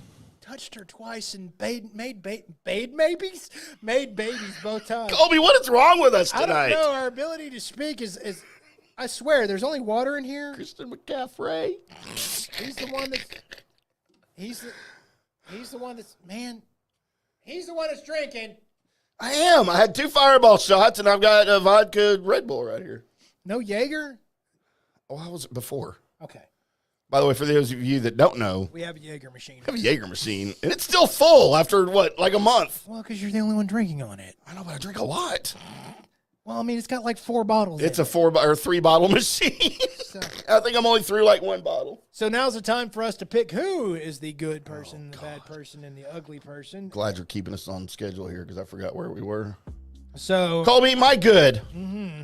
There's 0 question who's my good on this list. All right. Tom Selleck. Okay. I cannot believe he is 79. He is 79. It's almost 80. Lord. My bad on this list, I mean, can I go Riff Raff? Not with all the good things we just got through saying about Riff Raff. Charlie Wilson. You can't do Charlie Wilson. And his war. I mean, that's a different Charlie Wilson. No one's going to get. Okay. All right. I got it. My bad. Dominic Hasek. Okay. Because he played for the Buffalo Bill Bisons. Sabres? I'm glad the Cowboys beat the Sabres in those 2 Super Bowls. Thank God. And Colby, my ugly. Look, and okay, then this is no question. It's either Oprah or Riff Raff, right? Would you accept Riff Raff as my ugly? Not when after you went through all his. I didn't say he was handsome. I just said it was a good look. He had the dog and everything. You can't say that person's got a good look and then be like, "They're my ugly." Well, no, his look is good, not his face. Okay. All right, you know what? Fine. No, I'll change. Andre Reed was not a handsome man. Yeah, he's kind of had weird face. I'll go that route. How's that? My good. God. We turned what should have been like a 11-minute segment into like 30 minutes. My good is I got to go Tom Selleck as well. Mm-hmm. I was going to go Oprah, but I'll go Tom. I mean, Selleck. we both want a boner, so why not? I mean, come on, Magnum Pie. That's his name. That wasn't his last name or first name. No, it wasn't. It wasn't. But you can think Married with Children. Right. It was. No, that was the Fabi guys. Never mind. That was the Christina Applegate quote from that one. Oh, yeah. So, the bad is Steve Sachs. I mean, you have a disease named after you. Man, you do. Overgrown sax. Right. Or you have a musical instrument named after you. And my ugly, dude, it's Dominic Hasek. He was never a good-looking dude. No. I'm right there with you. I will accept it, Colby. Whatsoever. There's your good, your bad, and your ugly for today. We'll be back on Wednesday with another good, bad, and ugly. So if your birthday is between now and next Sunday, right? Go ahead and let us know if you would like to be featured on the good, the bad, and the ugly. You can reach out to us on Twitter. I'm at IndyCar Tim. He is at Colby Sapp with 2 P's. The show is at Colby Timm Show. Or just find us on Facebook, shoot us a message. Or you can text the show here in the FanStream Sports text line, 214-937-0569, and we'll see it. We promise we'll see it. Yeah. Send nudes. Unless we don't. Unless we don't. And we won't send nudes back unless you're cute. Colby? Probably not even if you're cute. You don't want to see Tim naked. Depends on how drunk I am when I see it. True. If I'm up at Tailgaters or not for the next 4 hours after the show. Colby, Super Bowl's coming up. It is. And once again, the Cowboys are nowhere to be found. Well, I mean, they were in the playoffs. Were they? Yeah, it happened. They had a playoff. I don't even remember that. No, I still remember. I honestly don't remember the Cowboys playing in the playoffs. But in honor of the Super Bowl, because I know how much you hate when we talk sports on this show. Or, let me take that back. You hate when we talk a lot of sports on this show. I hate when I don't have a thought about the sports and I've got to now try and talk about it. My angles and think I got to actually listen to you speak in order for me to form my own opinion. That should be. All I got to hear is what you think. And so I think the opposite. I was trying to think of something Super Bowl related. Uh-huh. And I didn't want to just go the greatest Super Bowl teams, the worst Super Bowl teams, because nobody gives a crap, especially you. Right. Unless it was the last 5 years, you don't even remember. No, I mean, I've seen it. Because you hate history. Yeah. So I thought a fun one would be the top 10 worst Super Bowl halftime shows. Because I'm not a fan of the Super Bowl halftime show. I don't give a crap what's on it. There's been a few that I've been like, I actually have to watch this. But for the most part, it's been meh. Man, there has not been one ever that has come out where I said, other than Michael Jackson, maybe. Okay. Like 93 or whatever that was. One of the Cowboys Super Bowls. That I was like, I have to watch this. Actually, it's quite the opposite. When they announce it, I'm like, there is no way I'm watching this. Because I just don't give a crap. So a lot of these are older ones, okay? So before like 90, actually before Michael Jackson, I think. I think Michael Jackson, that Super Bowl, was the one that kicked off the epic concerts. Right. Before that, it was almost like an America's Got Talent thing. Okay. Like that frisbees, dogs catching frisbees and crap, right? So a lot of these are older, right? Before that. So at number 10 on our list, Colby, and this is from Deadspin, to give credit where credit is due. I don't know if you remember this, but 1995 Super Bowl. So I don't know if they mean for the 95 season, which would have been the Cowboys and Steelers, or the year before that for the 94 season, which would have been your Chargers 49ers. Because I don't remember this at all. They had an Indiana Jones themed halftime show. Harrison Ford did not make an appearance. Patti LaBelle, bless her heart, was part of the musical performance during this. Tony Bennett was there, probably thinking he was in a fever dream. And then you had some jazz musicians, and the Miami Sound Machine were all part of the musical acts. Okay. As you had dudes dressed in like tribal attire, like with hay skirts, spears, body paint, dancing around on stage to pay tribute in 1995 to Indiana Jones. You know what? In 1995.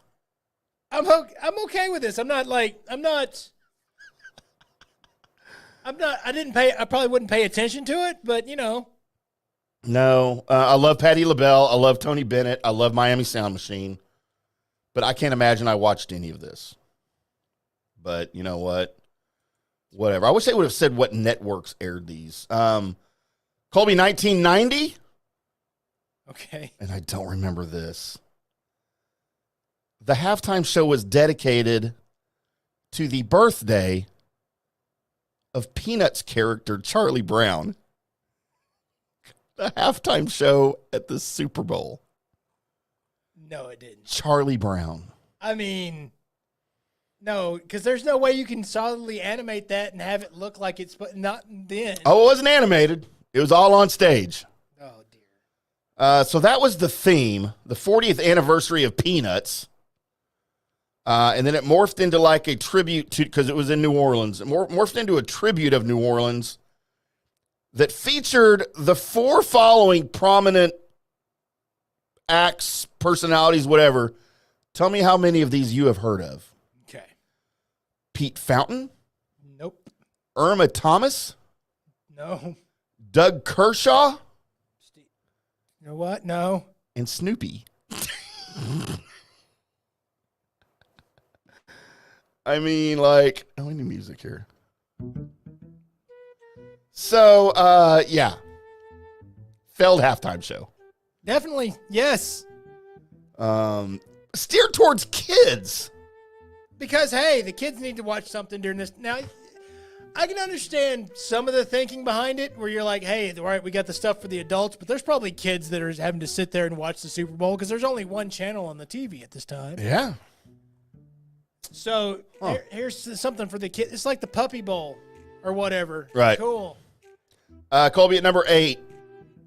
I don't remember this either. And this was the Redskins Bills Super Bowl in 92. Super Bowl 26. The Super Bowl Winter Magic halftime show. Dubbed as such because do you remember where the Super Bowl was that year? No. Minnesota. Oh, good. The one time they had the Super Bowl in a frigid climate, even though it was indoors, but they had like an 18-foot snowstorm like the days prior, and it was a shit show just trying to get around. And they've never done it again. So you had Gloria Estefan. Okay, in. No, I'm in, right? And the Miami Sound Machine, right? That was just her solo. It was her solo this time. Okay, the rhythm is going to get you. And then you had Brian Boitano. You know that name, right? I do. Figure skater. How about Dorothy Hamill? Okay, Olympian somehow. Figure skater from the 70s, an iconic haircut that started that haircut in the 70s, right? Skating on little bitty patches of ice that were brought out onto the field indoors. Trying to do like an ice dance routine to Gloria Estefan singing. And they're literally like not even as big as this room. Ice patches. Just can do and they could jump from one to the other. You spin. There you go. And that's your halftime show, Colby. So far, that's the best one. Shit show. Colby at number 7 from 1997. Are you a Blues Brothers fan? I mean... Did you see the movie? The original? No. But you know who the Blues Brothers are. I heard people liked it. It was really good. Dan Aykroyd and John Belushi were the Blues Brothers, right? No, I know. You know who they are? Yeah, I know who they are. I know the SNL skit. I just never cared. So by 1997, which is when this was, Super Bowl 31, I want to say that's one of the Broncos. Maybe that was Broncos Packers, maybe, or Broncos Atlanta. I don't remember. So by this year, you'd already had Michael Jackson, Diana Ross. You'd had the Judds. So some big concert musical acts, right? Right. So this year they decided to go with the Blues Brothers, which I get. Like the Blues Brothers movie, the musical act with Dan Aykroyd and John Belushi was great. John Belushi's dead. So Jim Jim came in to sub. Didn't they do another movie with Jim? They did a movie with Jim. They also did a movie with John Goodman as the other Blues Brother. They were all terrible. So they brought in the Blues Brothers because the very next year you had the movie Blues Brothers 2000 coming out, even though it was only 1998. In the year 2000. It's a great bit. So, yeah, you had Jim Belushi, Dan Aykroyd, and I think you had ZZ Top as their backing band. Okay, in not 1997. Bad. Not bad at all. Colby, number 6. Going back to 1991. This will not interest you in the least, but I remember this, and I was in. And remembering this, this is my year. I'm 20 years old. All right, in 1991. Mm-hmm. Colby, you had New Kids on the Block as your halftime show. Out. I can't be any farther out. I was so in, dude. I loved New Kids on the Block. Out, out, out, out, out. Out, out, out, out, out. You did that on purpose. You know exactly what you were doing. I did. You could not have been alive during that time without somebody running by with that on high blast out of their jukebox or So what's funny is it was also a stereo. Is the word I was going for? Not jukebox. Nobody just want to run around carrying a jukebox on their shoulder. I bet you Christian McCaffrey did. So Colby, it wasn't just New Kids on the Block. It was also a Salute to the Troops event. Oh, I'm sure they got a kick out of that. So you had New Kids on the Block performing to salute the troops. It was really considered the first real sort of group, concert effort for halftime. Right. So all the kinks weren't really worked out because he didn't have Michael Jackson They until had the 2 years Kinks? later. Oh, that'd have made it better. Kinks weren't there. They weren't working out. So just sort of a just ridiculous happening. I do remember this one. My brain just offered up the picture of the band the Kinks at a gym. Working out, wearing tights. Working out the Kinks. Are they all using the same equipment or taking turns, or are they all on different machines? They're all on different machines. Is Girl You Really Got Me Now playing in the background? Of course it is. What else is playing? Hey, AI, paint me this. Yeah, do that now. I need that video in my brain. Oh, my God. Colby, number 5 from 2019. The Pepsi Super Bowl 53 halftime show featuring Travis Scott, no idea. Uh-huh. Big Boy, no idea. And Maroon 5. It was 2019, and they were still trying to force Maroon 5 down our throats. Well, because they kept making music and people kept listening to them. Nobody ever listened to Maroon 5. Oh, I beg to differ. What? Maybe not in your bar that you were at. Nobody admitted to listening to Maroon 5. I will admit to listening to Nickelback more than Maroon 5. But yeah, no, there was plenty of. In fact, Maroon 5, not that bad of a band at all, sir. So Deadspin's comment here, this cracked me up. The main tenet of a Super Bowl halftime show is supposed to A, be popular enough to appeal to a broad cross-section of the audience. Right. And B, the audience should know most of their songs. Maroon 5 satisfies neither of those things. I mean, I agree with all of that. This was the Colin Kaepernick Super Bowl. So this must have been Niners Ravens, right? 2012? Right. Oh, no, it's 2019. 2019. Why are we talking about Colin Kaepernick in this one then?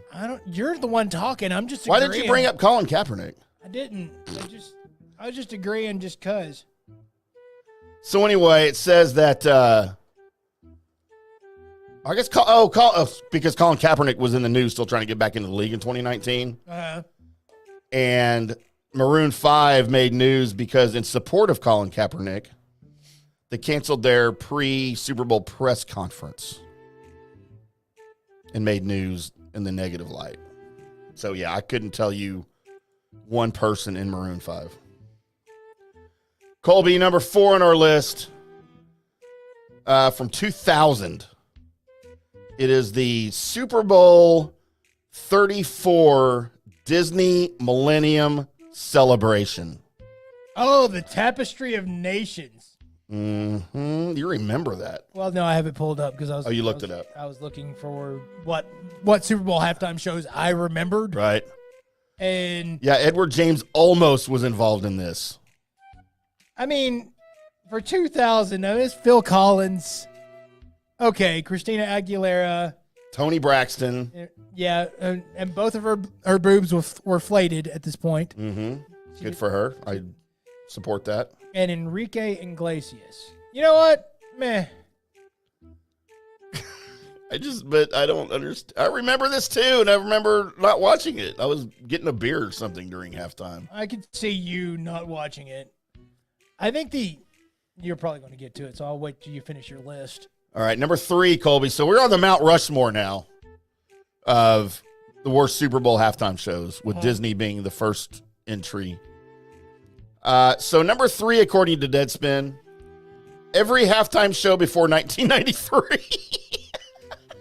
Can totally get it. So they were like, before 1989, like it was just sort of like a whatever they could find, right? Just like America's Got Talent. It wasn't concerts. Right. And then they go on to mention in between 1971 and 1985, a group called Up With People did 5 appearances on halftime shows. Nobody to this day knows who the hell Up With People is. I mean, actually, I recognize the name. I don't even recognize the name. It's probably from tidbits of saying, by the way, Up With People used to do halftime shows. Right? That's why you recognize it? Right. Number 2. I don't remember this either. This is the year I graduated high school, Colby. 1989. Sweet Jesus, nobody remembers. And the only thing I remember from the year 1989 was the Donruss card had the black tops and then the multicolored sides. That's the only thing I remember from the year 1989. I mean, I remember a lot. I was a senior. Having a lot of sex. Colby, it was the Bebop Bamboozled halftime show. If you would have said it was the Bebop Rocksteady show, I would have then known where the Turtles' enemies got their names. Nope. Bamboozled. Okay. And by the way, Colby, this halftime show was broadcast on television in 3D. That's how it bamboozled you, everybody. It was 3D. Obviously steered towards a younger audience. Bob Costas was your host for the halftime show. Did he have pink eye? Must have been NBC. No, he wasn't at the Olympics. You had an Elvis impersonator called Elvis Presto, who also performed magic. That is the greatest thing that's ever been said on this podcast. Elvis Presto, the magician. Elvis impersonator. I have to see. No. You know what I'm doing tonight before I go to bed tonight? Elvis Presto? I'm going to look up on YouTube to see if anybody has any video of Elvis Presto. That's amazing. For the love of God. I just changed my gamer tag right there. Elvis Presto? It's not going to be Colby anymore. It's just going to be Elvis Presto. That's now my gamer tag for everything. I'm changing my Twitter too. As soon as you're now going to, it's not going to say at Colby Sapp anymore. It's just going to be at Elvis Presto. That's amazing. Elvis Presto? Doing Elvis impersonator that does magic, Colby. I wonder what he's doing today. Like, what does he do today? Is he still alive? Is he doing birthday parties? He is. Can we get him on the show? Watch me pull a rabbit out of my hat. Dude, we got to get him on the show. Uh-huh. Abracadabra. He's pelvic thrusting as he's pulling the scarves out of his pants. I just spit. Scarves out of his pants. That's what I imagine. As long as he's only pulling scarves out of his pants, we're good. Just the fly of his zipper as he's pelvic thrusting. He just keeps pulling these. Oh.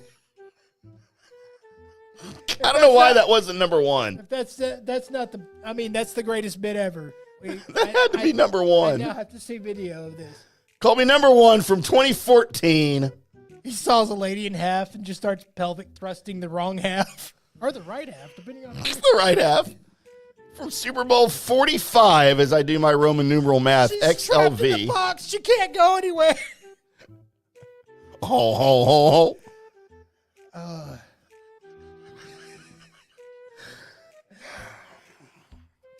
I still want somebody to saw somebody in half and then just play Alice in Chains, I'm the Man in the Box, and walk off stage. Just leave her there. 'Cause I'm the man in the box. Just leave. Colby, are you a fan of the Black Eyed Peas? Yes, I was. Why? I mean, they were popular and I didn't mind their songs. So, number one on the list of the worst Super Bowl halftime shows of all time, according to Deadspin, and I'm not saying I disagree, because you can't beat Elvis Presto, was 2011, Super Bowl 45, the Black Eyed Peas Super Bowl halftime show. You know what? And it's one of those where they hadn't quite figured out how to, in an open air stadium, be able to have their sound happen right. Mm-hmm. And that affected them.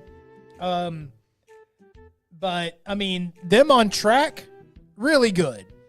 So this was also maybe the worst mashup or mix-up or crossroads, whatever, that you will ever see ever, as you had Fergie on stage singing Sweet Child O' Mine with Slash playing guitar on stage behind her.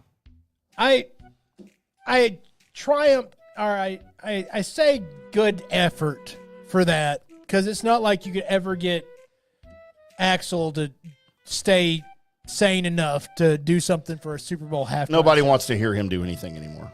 I mean, he does a pretty good, AC/DC. Hey, right, he subbed for Brian Johnson for a while pretty well. Right, but, okay, let's go ahead and talk about the elephant in the room, and that's no way, that's a horrible segue.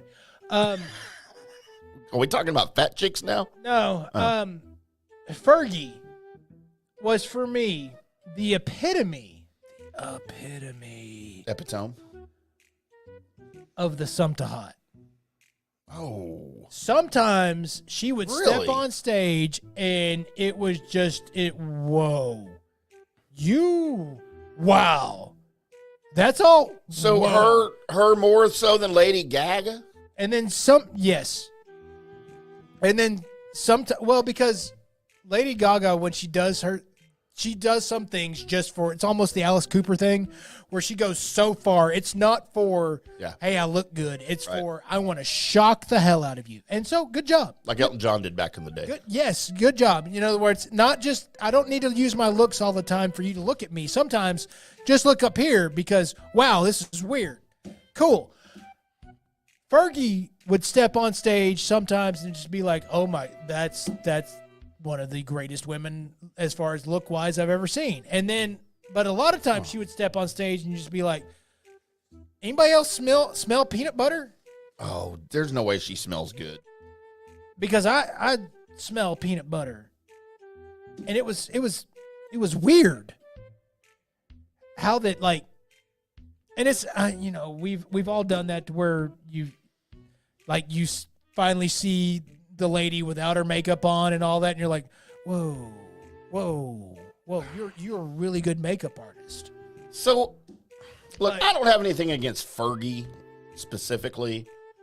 I think that I never liked anything the Black Eyed Peas ever did with Fergie. I think it's all garbage. Well, that's your musical taste is not. And I'm just again, in that direction. But it's my taste, and I don't like anything they've ever done. I'd rather smell you fart in the studio. That's a more pleasant experience to me. Now, when I was co-hosting with the Bottom Line Sports Boys a couple of weeks ago, one of their segments is music picks, right? Right. One of them had a Black Eyed Peas song. And as soon as I saw it, I'm like, God, what are we doing here? But it was, and I didn't know this was a thing, an older Black Eyed Peas song before Fergie ever joined the group. Yep. I didn't know that was a thing. No, that was a thing. And it wasn't bad. No, Will.i.am was very talented. William. That's not how you say his name, sir. Well, that's how it's spelled, William. Well, no, it's got periods in it. So if you're going to read the punctuation We're going to do this right now. If you're going to read the punctuation right, that's what it says. But there's no spaces. It's not a sentence. Yeah, but it's an acronym, so you read every letter. can't do this right now. So it wasn't bad, like with the song I heard without Fergie, right? And plus, you can't be an artist and by the way, I'm William. That just doesn't work. How is that any different than I'm Cher? Huh? Or I'm Madonna?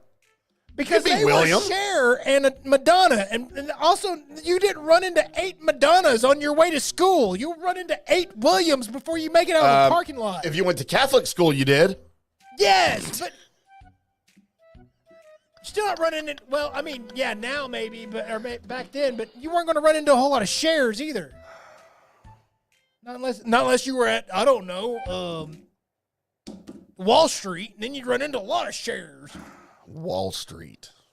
I don't know. I was trying to do something stupid like you did. I always do stupid things. So anyway, yeah, it's, I don't know, man. By the way, every time that the halftime show happens, there's going to be a lot of people after the halftime show that's like, oh my God, that was the worst thing I've ever seen. And it's like, no, it really was. So like the one that with Rahuni on it a couple years ago. Rihanna? Yeah, Rahuni. It's Rihanna. And she was like, but nobody knew she was pregnant, right? Right.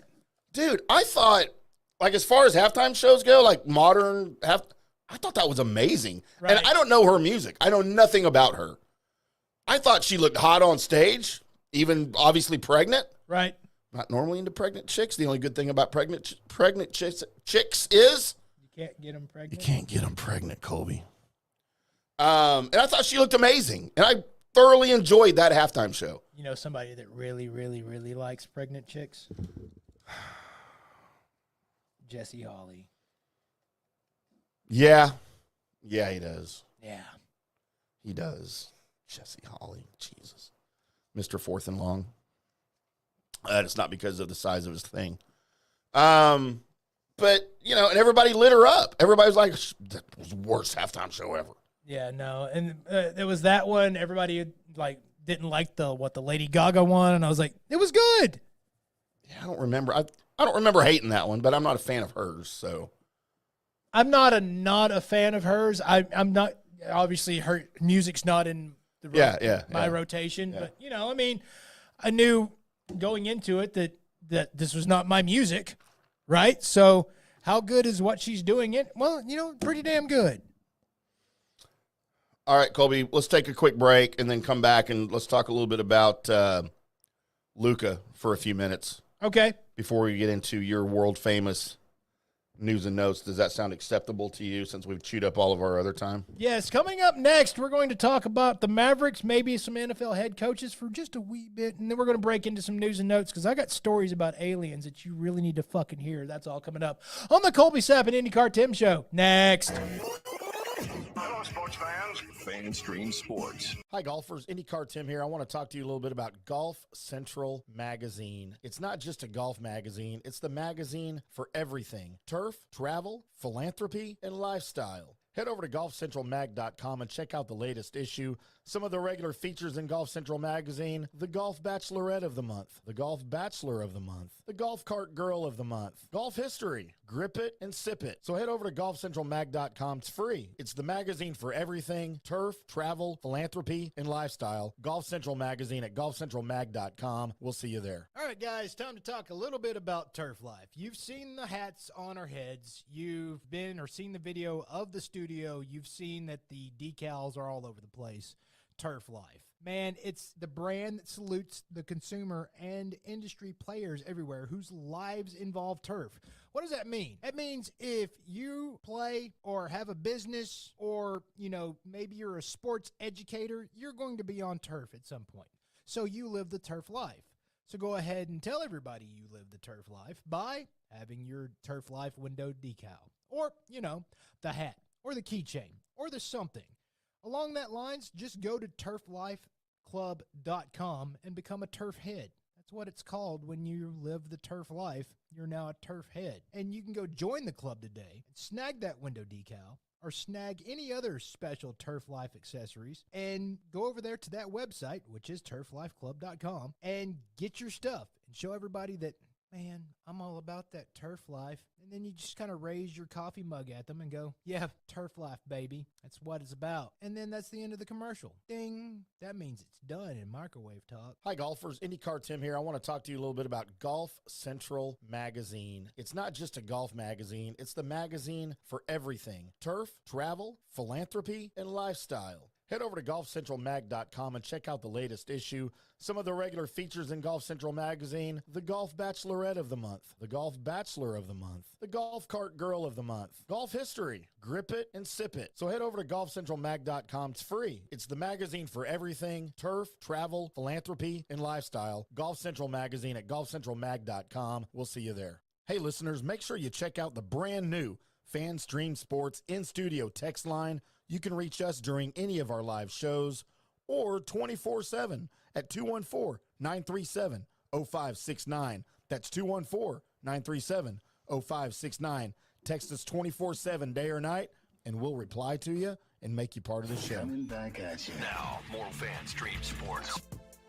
Welcome back to the Colby Sapp and IndyCar Tim Show, live from the FanStream Sports Studios in North Dallas on a Monday. Woot. Coming at you, talking sports and having some fun and music and Drinking Super coffee. Bowl. Colby's got his Irish coffee over there.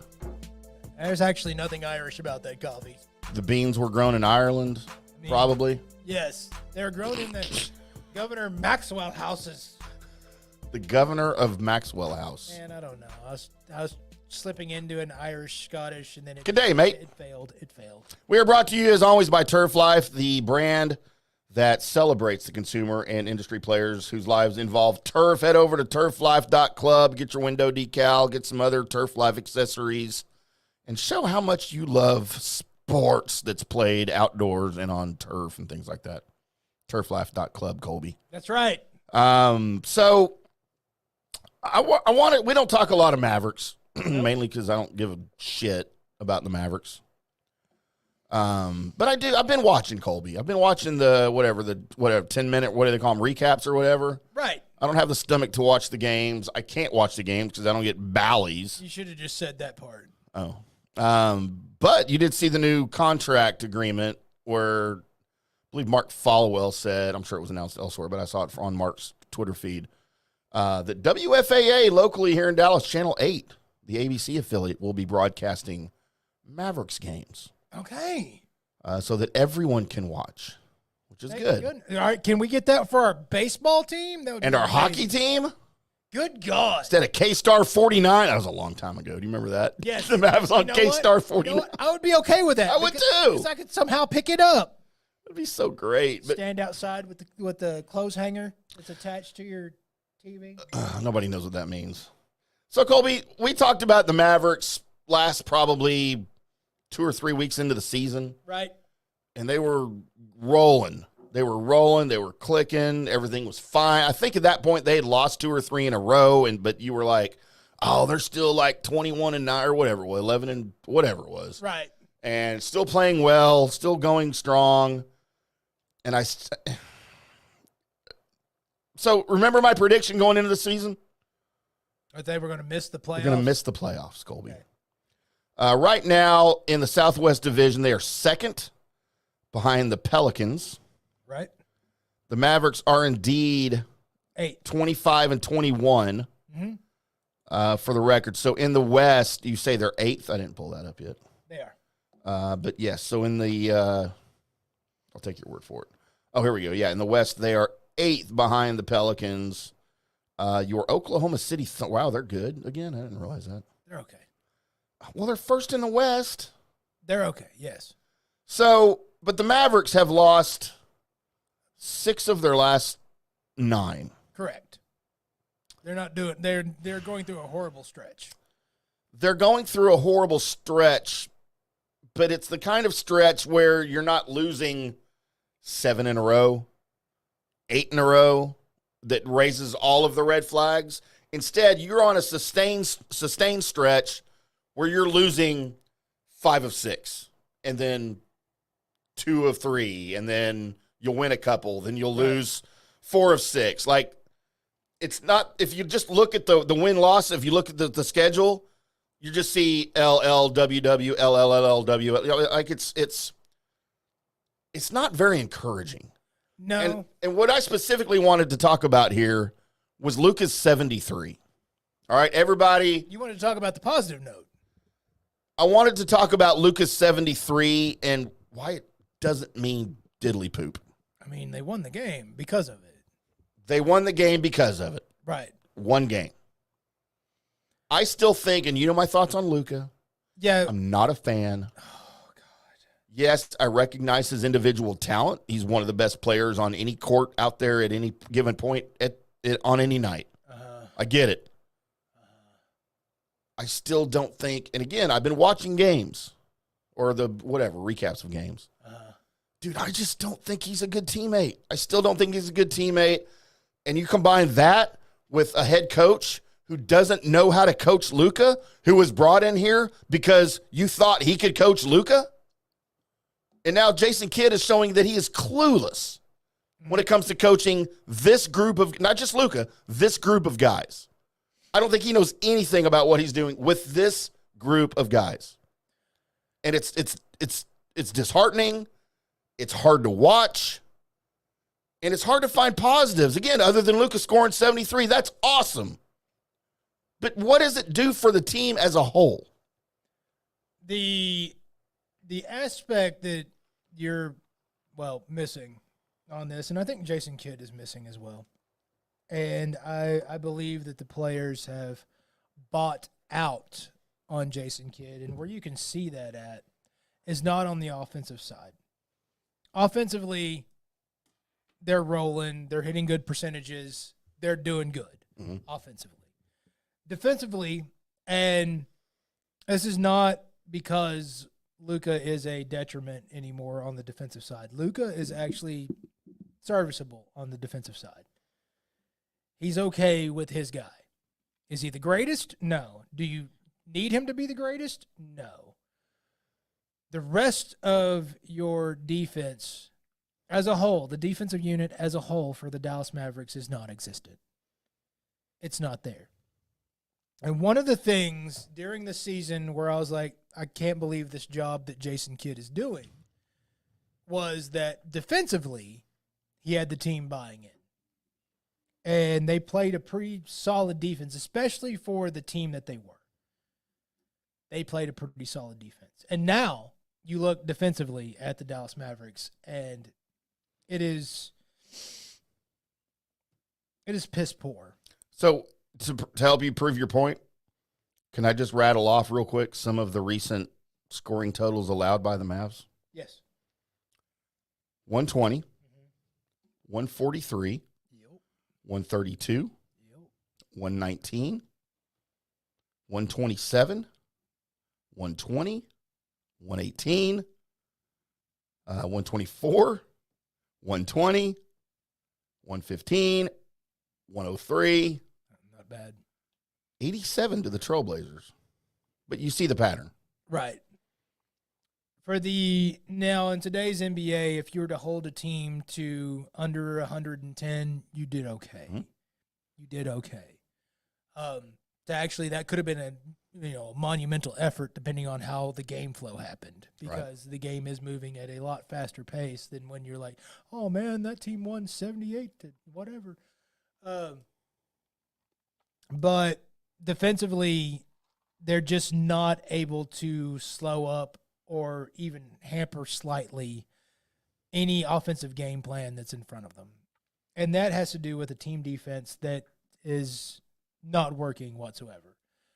I don't know exactly what you do to fix it, but I'm also not the head coach of a NBA team. And to be a head coach, and we're not NBA analysts, obviously. To be a head coach of an NBA team, you need to be able to figure out the defense. So does this fall on anything that's Kyrie or Luka? Yeah, I mean, as far as, a lot of your guys are concerned, we need everybody to stay on the court longer than they are. Right. Because right now, your main guy that's staying on the court all the time, well, there's a couple of them. And one of them's Luka. Like out there, like every single night, busting his chops. And these few wins that you get, is because he's just more than any 5 guys can guard. It's him or, Kyrie has a good game or Tim Hardaway Jr. finds the basket, and once he finds it, then you watch out because he could go off for 30.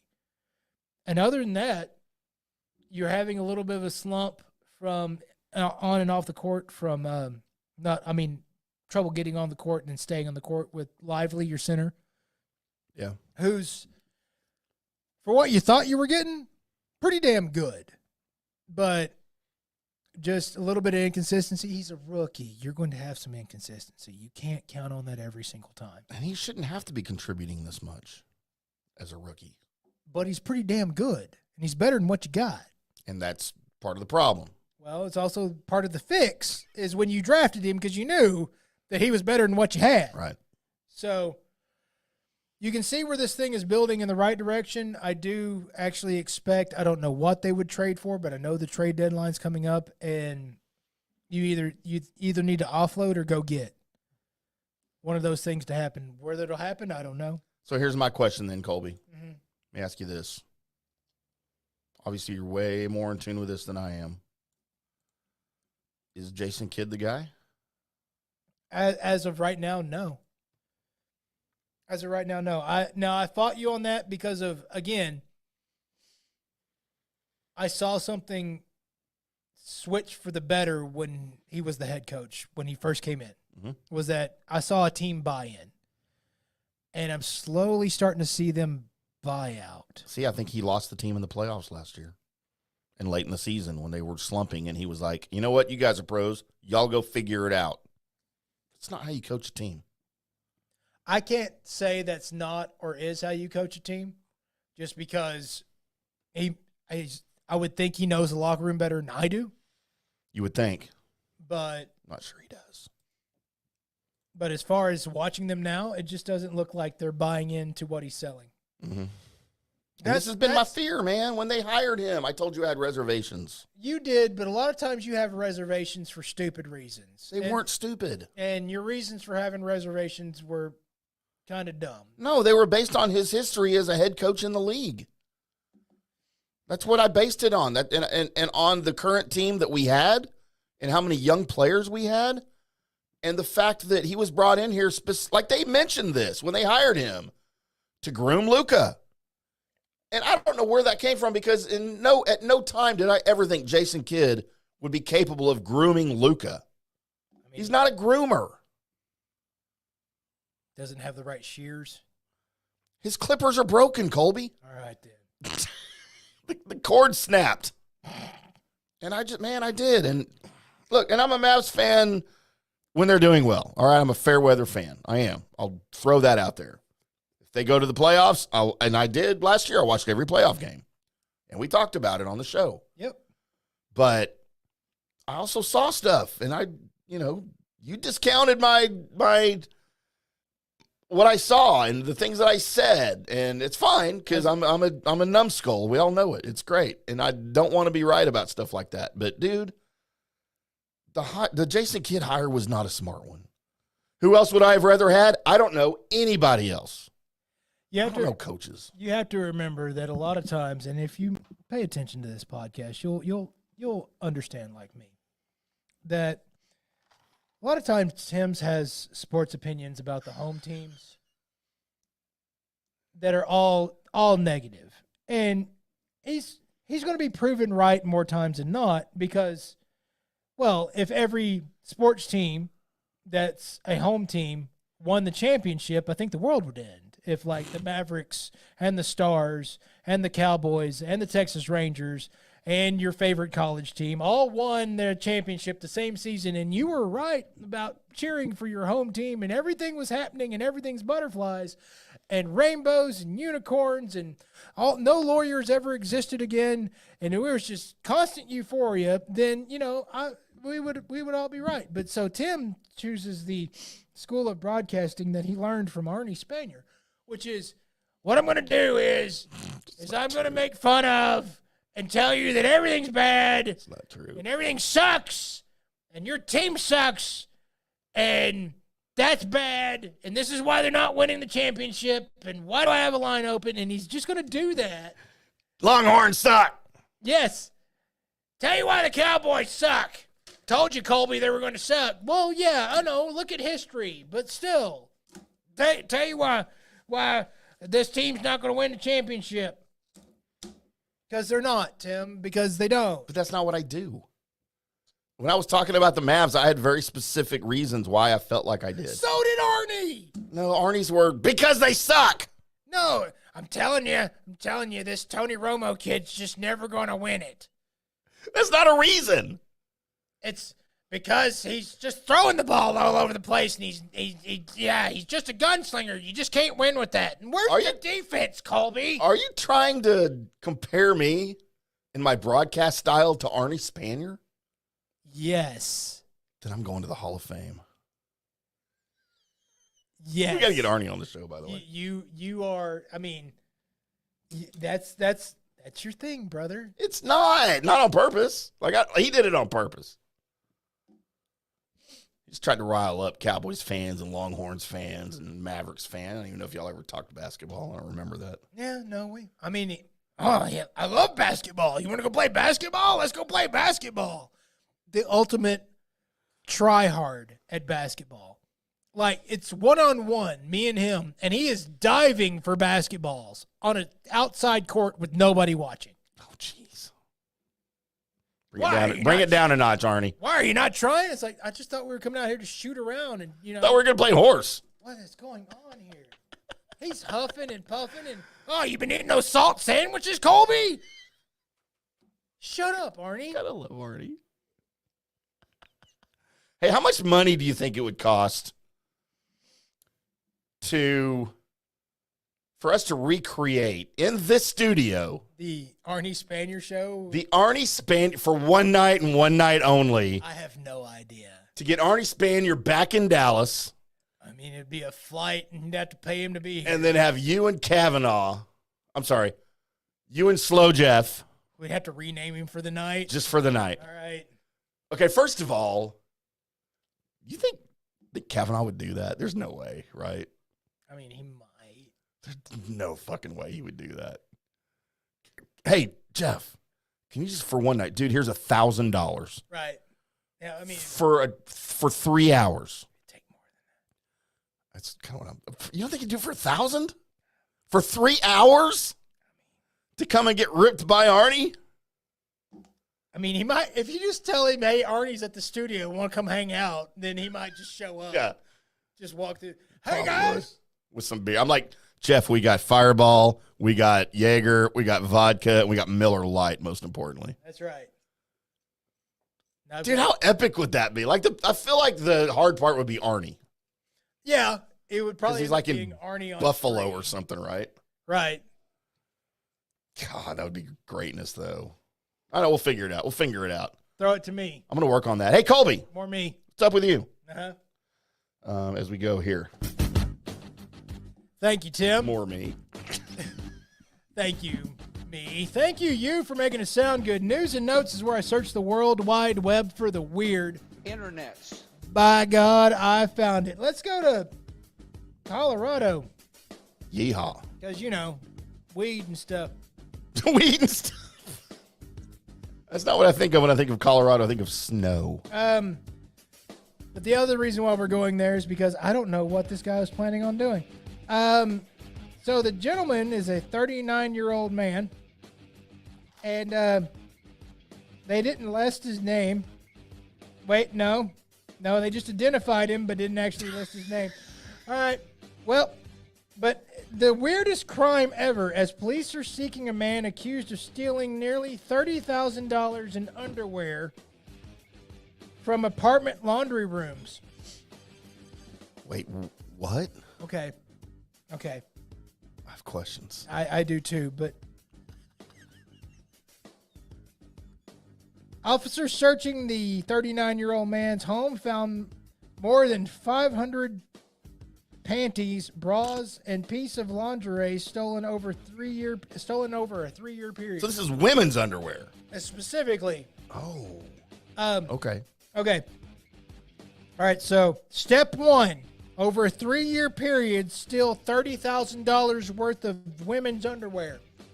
Step 2, question mark. What you gonna do with it, Colby?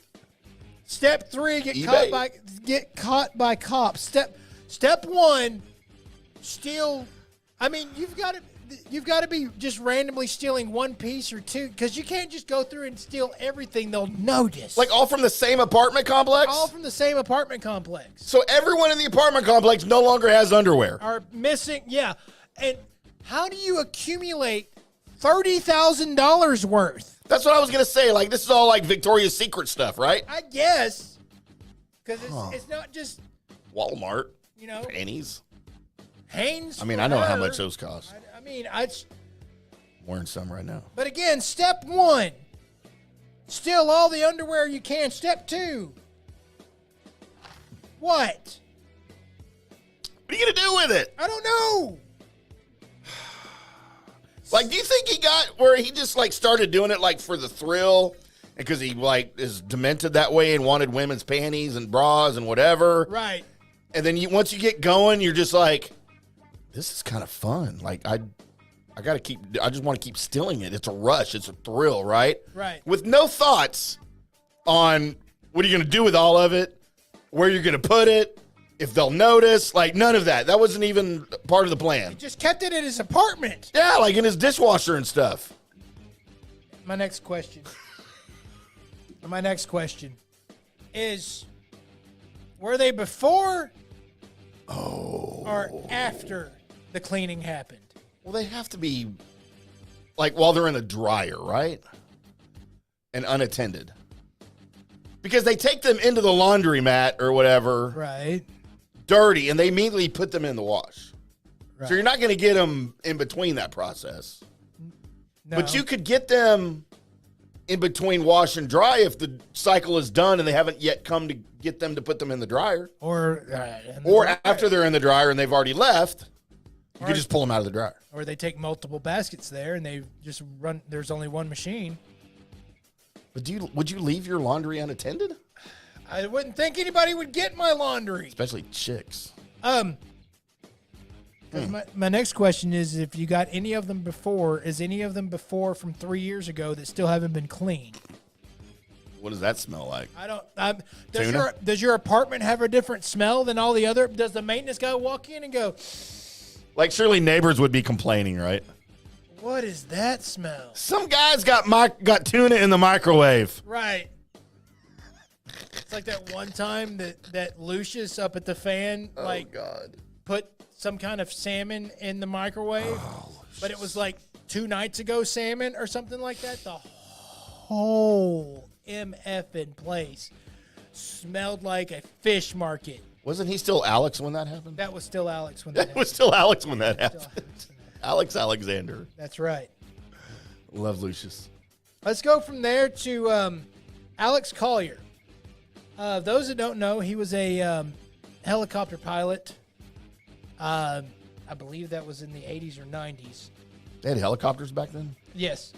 So he's an ex-U.S. Army man, and he's been doing these tours telling people what he has learned from the aliens. So apparently, he got to talk to a couple of blue-skinned aliens. He's holding like conferences and stuff, and people are showing up to listen to his reports, right? Like, and it's not just, hey, I was on. No. He is.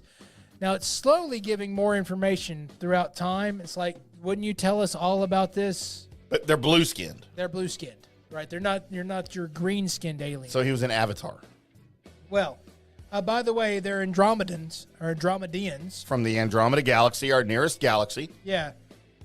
Called Visasus and Moronare. I almost named my kids that. Okay.